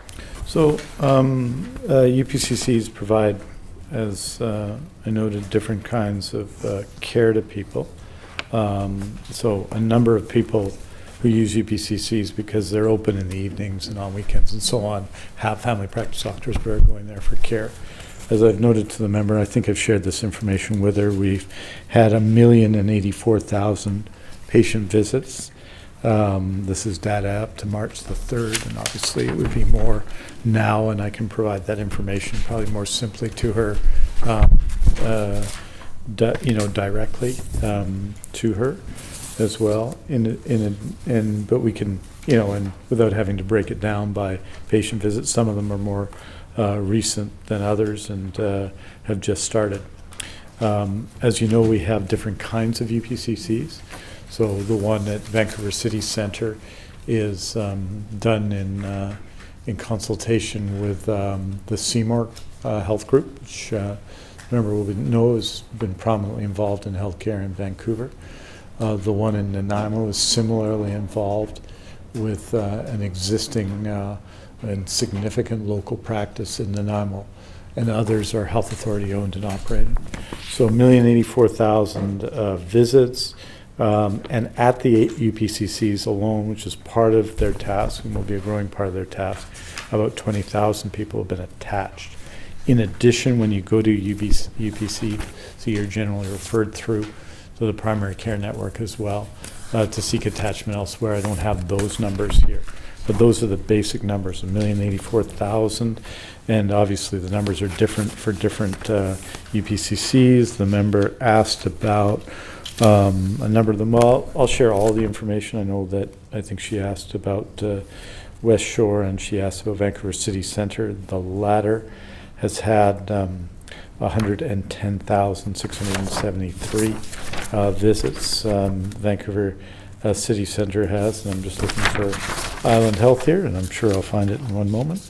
But Island Health has had a similar number. The one in Langford is one of the newer ones, and you see attachment data as well, which is different for different UPCCs. In the case of the Vancouver City Centre UPCCs, I believe I saw the attachment data, and that attachment data is 3,000 of that UPCC. So they're getting 100,000 care visits, and they've attached directly to the UPCC, which is not their sole role, obviously 3,000. Member. Thank you, Honourable Chair. Just a couple of follow-ups, and I would appreciate the breakdown of the more than 1 million visits, and I do want to recognize that my colleague, the leader of the Green Party, has asked a similar question about with the 1 million visits, how many were for non-urgent primary care and how many were unattached patients. I don't expect the Minister to give me that now, but I think it would be important to share that. So non-urgent primary care visits and how many were unattached patients. The Minister anticipated my next question, which was how many net new attachments have been facilitated to another practice through a UPCC. He noted that number. Can the Minister briefly outline the difference in the compensation model for physicians at a UPCC as opposed to a private family practice clinic?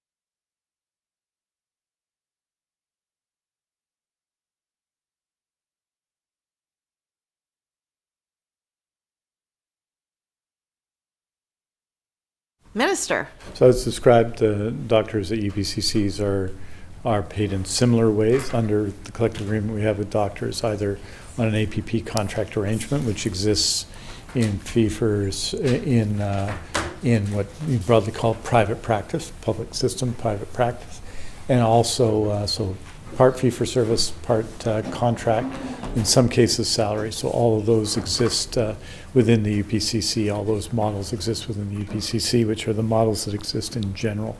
If you look at, there are a couple of thousand practices in the province. We have 27 UPCCs. That's the context for it. And in that context, in this period, of course, they've provided some essential care because they've been open. One or two have had challenges, but they've been open in that time and provided a lot of care for people. But the contracts are essentially, and the contract models are the same as in the private sector. Thank you, Honourable Chair.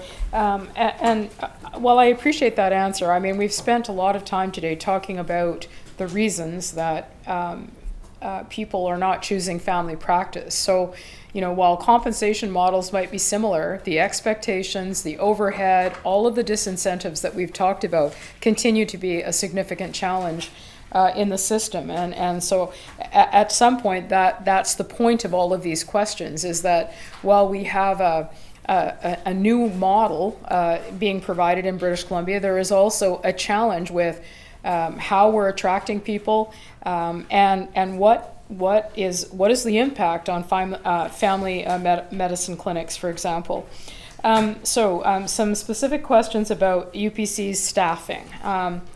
So can the minister confirm whether or not all UPCCs are fully staffed? And if not, which ones have vacancies?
Minister.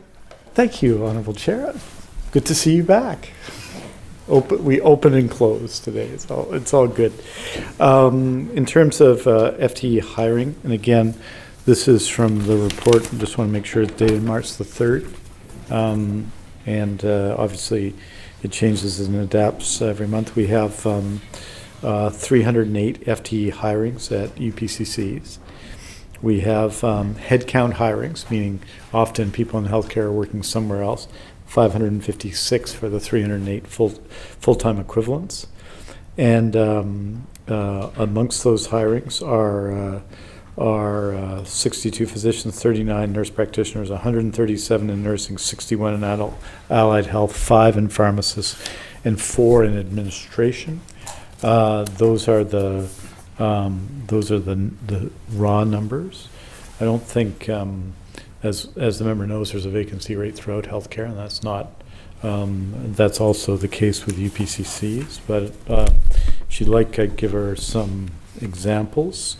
In Surrey North, there's 17 approved FTEs, and as of March 3rd, 15.3 hired. In Ridge Meadows, 32.2 approved FTEs. They're at 26.4 tired, and so on and so forth. And certainly we can provide that information. In Vernon, it's 17 on 21 as of March 3rd, and of course this changes as you'd expect on a regular basis.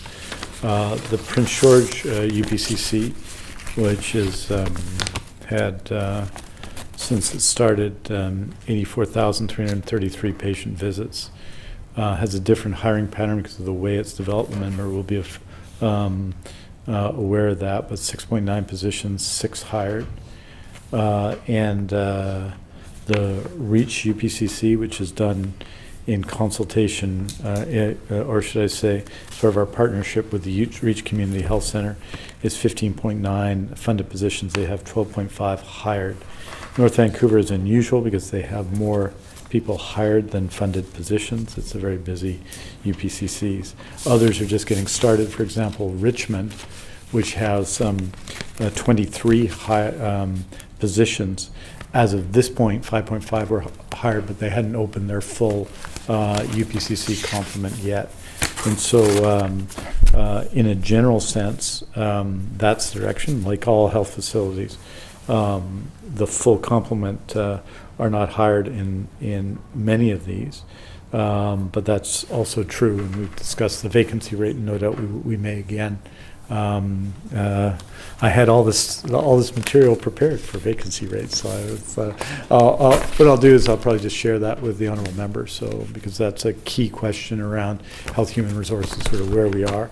But in a lot of these cases, it's not dissimilar to what we see in the health system as a whole, where there are vacancies in positions.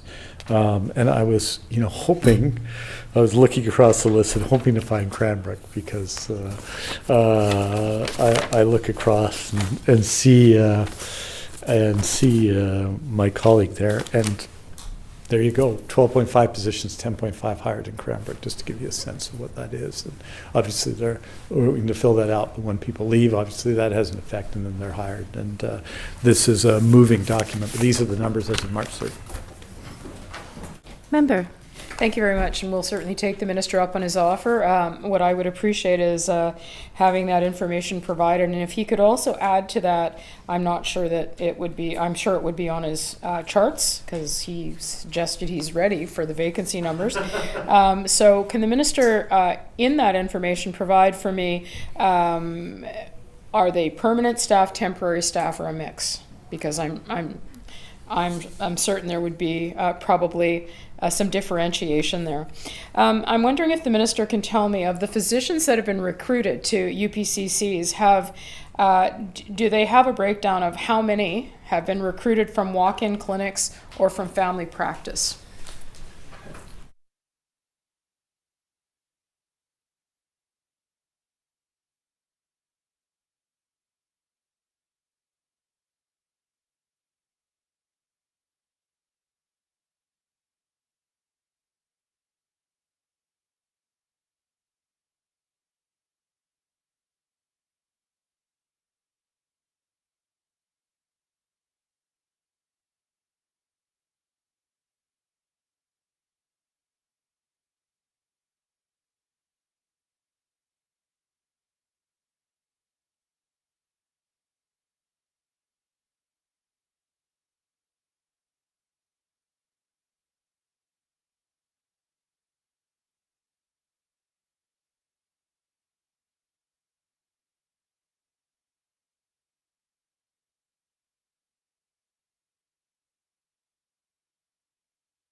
Minister. Well, as the member knows, the UPCCs are a partnership and part of primary care networks. So part of what they do is pick up support and backup for existing practices as well. So there are UPCCs where you have full-time staff, and there are full-time staff effectively and often with the allied health staff or the nurse practitioners or others. But in terms of doctor coverage, there's some, yes, when there's full-time doctors hired who are there permanently, UPCC, but others, such as Burnaby, for example, where essentially people are picking up shifts in the community of family practices, supporting the UPCC as the UPCC is supporting the community of family practices.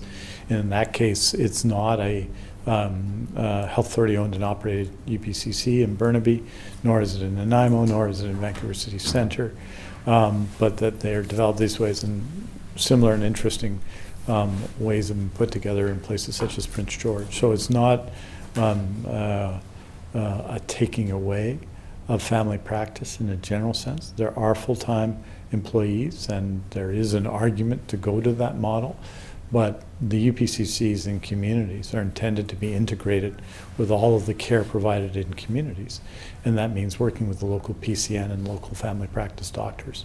The issue that some family practice doctors have, and the concern they're expressing is the value, the compensation value at UPCCs as opposed to them. But as you can see, the nature of people's work at UPCCs differs, because we've worked with family practice doctors to do different models in different places.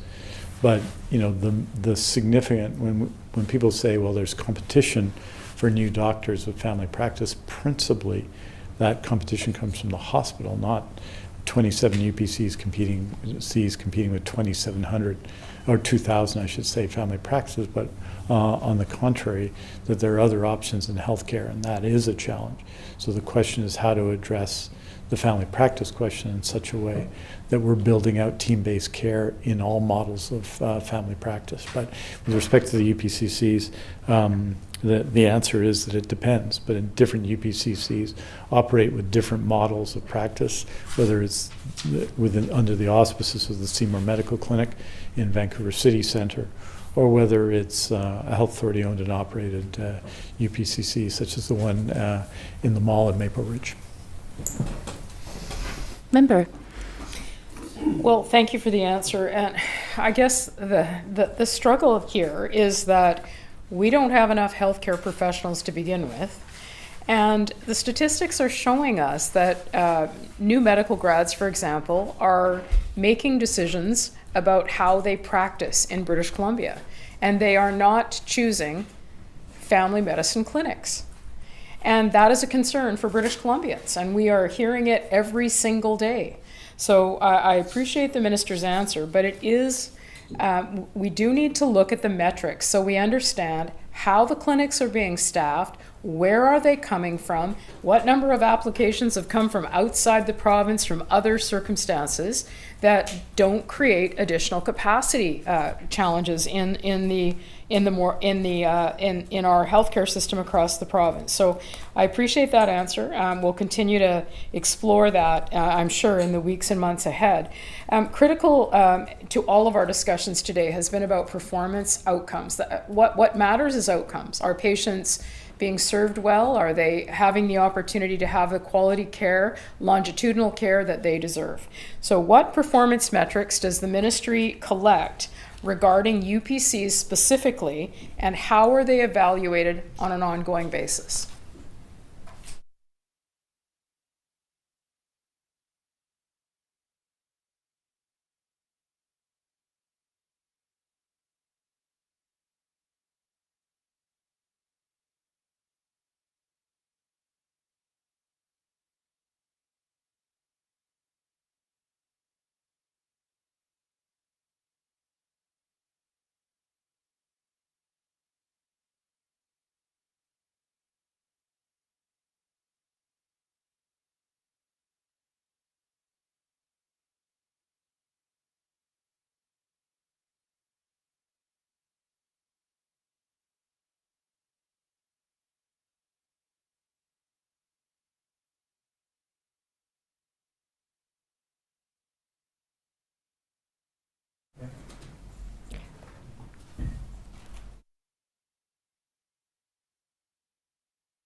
Minister. So a couple of things. First of all, I would say, and I've said this before, and I'll say it now about UPCCs, that we went in the last 2 years, which have been more than half the time that UPCCs have been around in BC. We went overall in the healthcare system in fee-for-service paid visits from about 17,900,000 visits to 19,500,000 visits. So a net increase year to year during the pandemic, because the latter is the most recent year, 21-22. Haven't fully closed the year yet. That's the fee-for-service visits. In addition to that, we've added APP visits. But the challenge has been, and the reason why UPCCs have been invaluable in this context, is we went from, as I say, 17,900,000 in-person visits to 5,500,000 in-person visits. And at that time, we added UPCCs, which have been 1,084,000 visits in that context, which is really significant.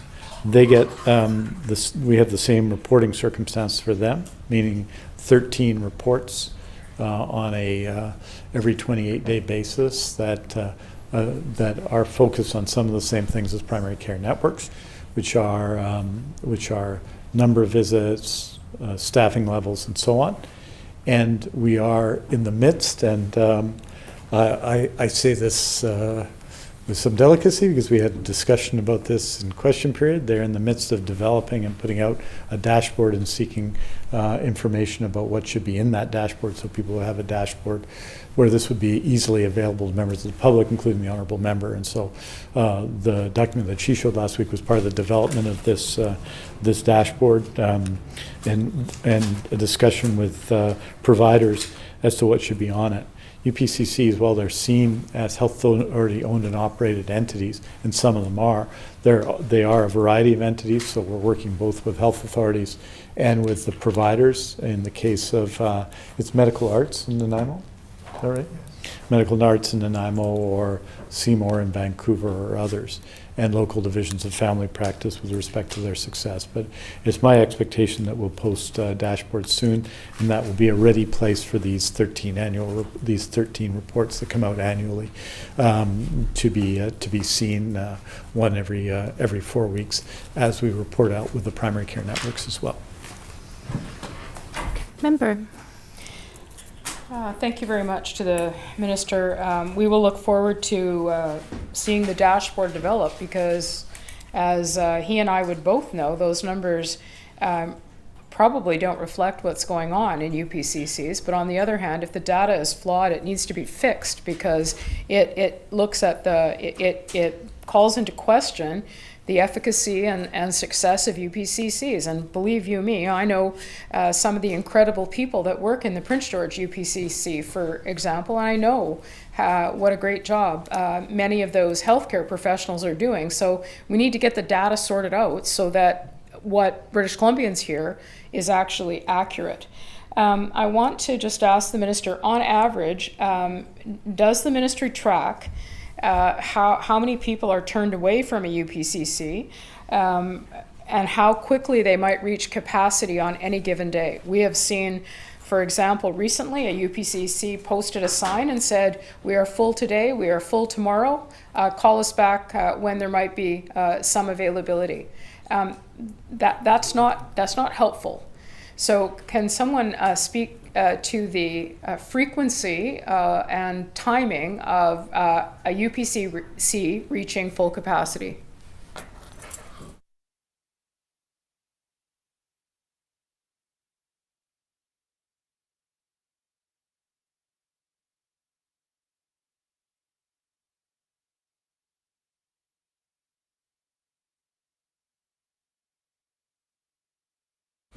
Minister.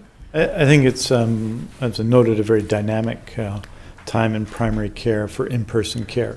And it's not like I'm repeating this, but this is the context in which UPCCs are operating. 17,900,000 in-person visits to 2021, 5.5 million to 2021-22 up to March 31st this past year, about 7.5 million. So it means that there are a lot of people who haven't had in-person visits, and the role of UPCs is important, but our CCs are important in both meeting that demand, which is the demand really of people who have existing healthcare providers, and the additional demand and being open many hours. So there is an argument that there should be more UPCCs based on that, and that's why I was responding to the member in the House, and we've provided the data today on that question, and the data is available. And we provided data before and we'll keep providing it in terms of visits to UPCCs, but I think they play a critical role. Whether there should be more of them, we will be developing more of them, but whether there should be more of them based on demand, I expect the nature of demand in healthcare to change, in primary care, to change somewhat again in the next 6 months. I don't expect us to return to 17.9 million in-person visits, but we're going to continue to increase paid visits. So in the pandemic, we increased paid visits in 2 years by 1.5 million visits, which is a lot of visits even on an 18 million visit base. But that was done through virtual care, and that was done through in-person care.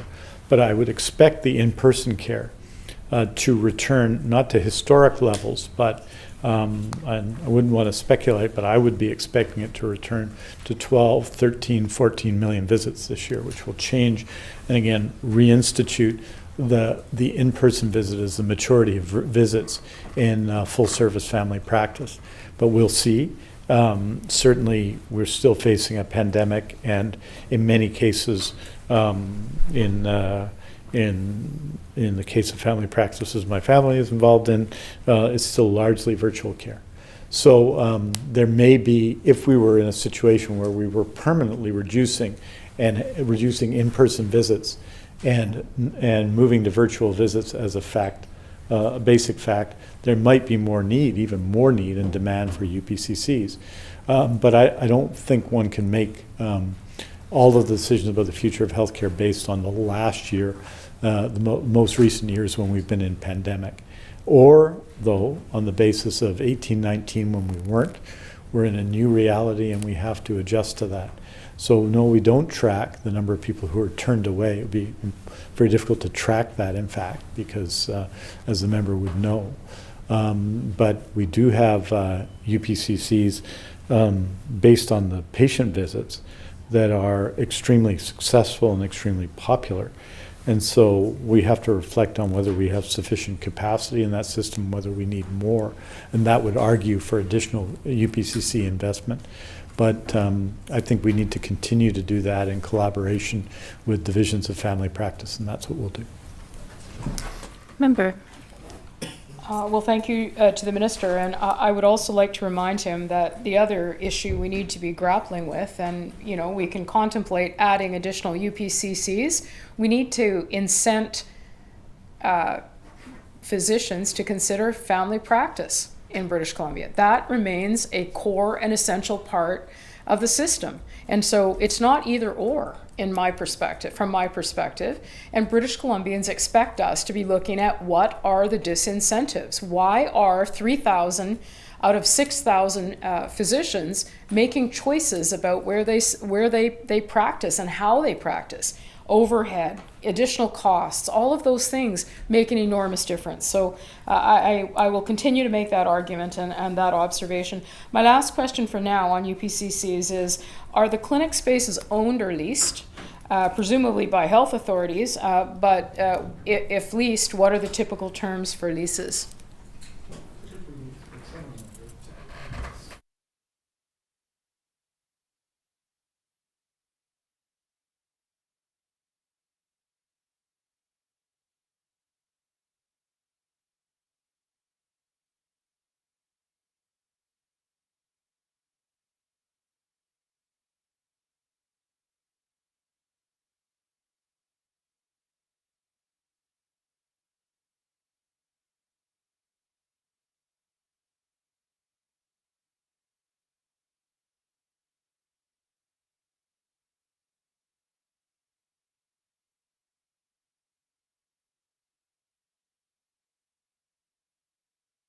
Minister. Thank you. Yeah, in some cases, they're in health authority owned and operated buildings, and I believe the West Shore is an example of that. In general, though, they're in leased properties based on market arrangements, either by the health authorities, in the case of health authority owned and operated UPCCs, or by whoever is operating, whether it's Medical Arts in Nanaimo, whether it's Seymour Medical Group in downtown Vancouver. In the case of Seymour Medical Group, for example, they lease multiple floors of the building, it seems to me. A couple of those floors are for their, what broadly speaking, their existing primary care practice they moved into, and the bottom floor is the UPCC. So they're principally leased market arrangements, and it depends on the urgent and primary care center involved. And I don't have the length of time of those leases, but these are market leases that health authorities in those cases sought out the right locations, or if they had physical space, they would do that. But we've had UPCCs on a temporary basis on the site of hospitals, but I think in a general sense, you want them to be not that far away, but not on the site of hospitals. And so we haven't put them there. If someone's going to go to the emergency room, then the distinction isn't as great. So these are different locations in different communities. But those are the arrangements that are made by health authorities to develop UPCCs. Member. Thank you for that information, and I just want to, and there will be many more discussions about UPCCs in the province in the context of, we do need to see all parts of the system working. But what I continue to be concerned about is the imbalance in the system that looks at what is driving physicians to choose how they practice. Salary is one of them, and while the minister has described what a physician in UPCC might earn, there's a lot of evidence that is not the case for family physicians in family practice. And those are the kinds of things that are shaping the decisions that people are making. And British Columbians want a family physician who they can be attached to look at longitudinal care. We know that outcomes, when you have a family physician that you are attached to, you have the ability to look at prevention, all of those things. I know the minister knows that, so we will certainly give some more thought to the responses that have been provided related to why and what the differences are and the inequity that certainly many physicians are expressing their concerns about. I want to spend a very brief period of time. I will give the minister notice that I intend to spend a lot of time talking about nurses. I had hoped to get there today. We may not get to that. But I want to talk about caring for the whole person. And there is a lot of concern about people's mental health and wellness, how that impacts their physical wellness. And we know that the BC Psychologists Association has a proposal that looks at integrating psychologists into primary care networks. The proposal has been made and I would just describe it to you with a quote: hire, train, and embed 20 full-time equivalent psychologist positions into primary care networks, and as part of an integrated care team. So I'm wondering if the minister has reviewed that process, and if there is any funding available in the budget to make that happen within the current fiscal year.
I will ask the minister to move the motion. Thanks, please. Honourable Chair. I move that the committee rise, report progress, and ask leave to sit again. Members, a vote is about to take place. The question is that the committee rise, report progress, and seek leave to sit again. Those in favour, please indicate aye. Aye. Those who are opposed, please indicate nay. Motion is carried. Thank you, members. The committee now stands adjourned.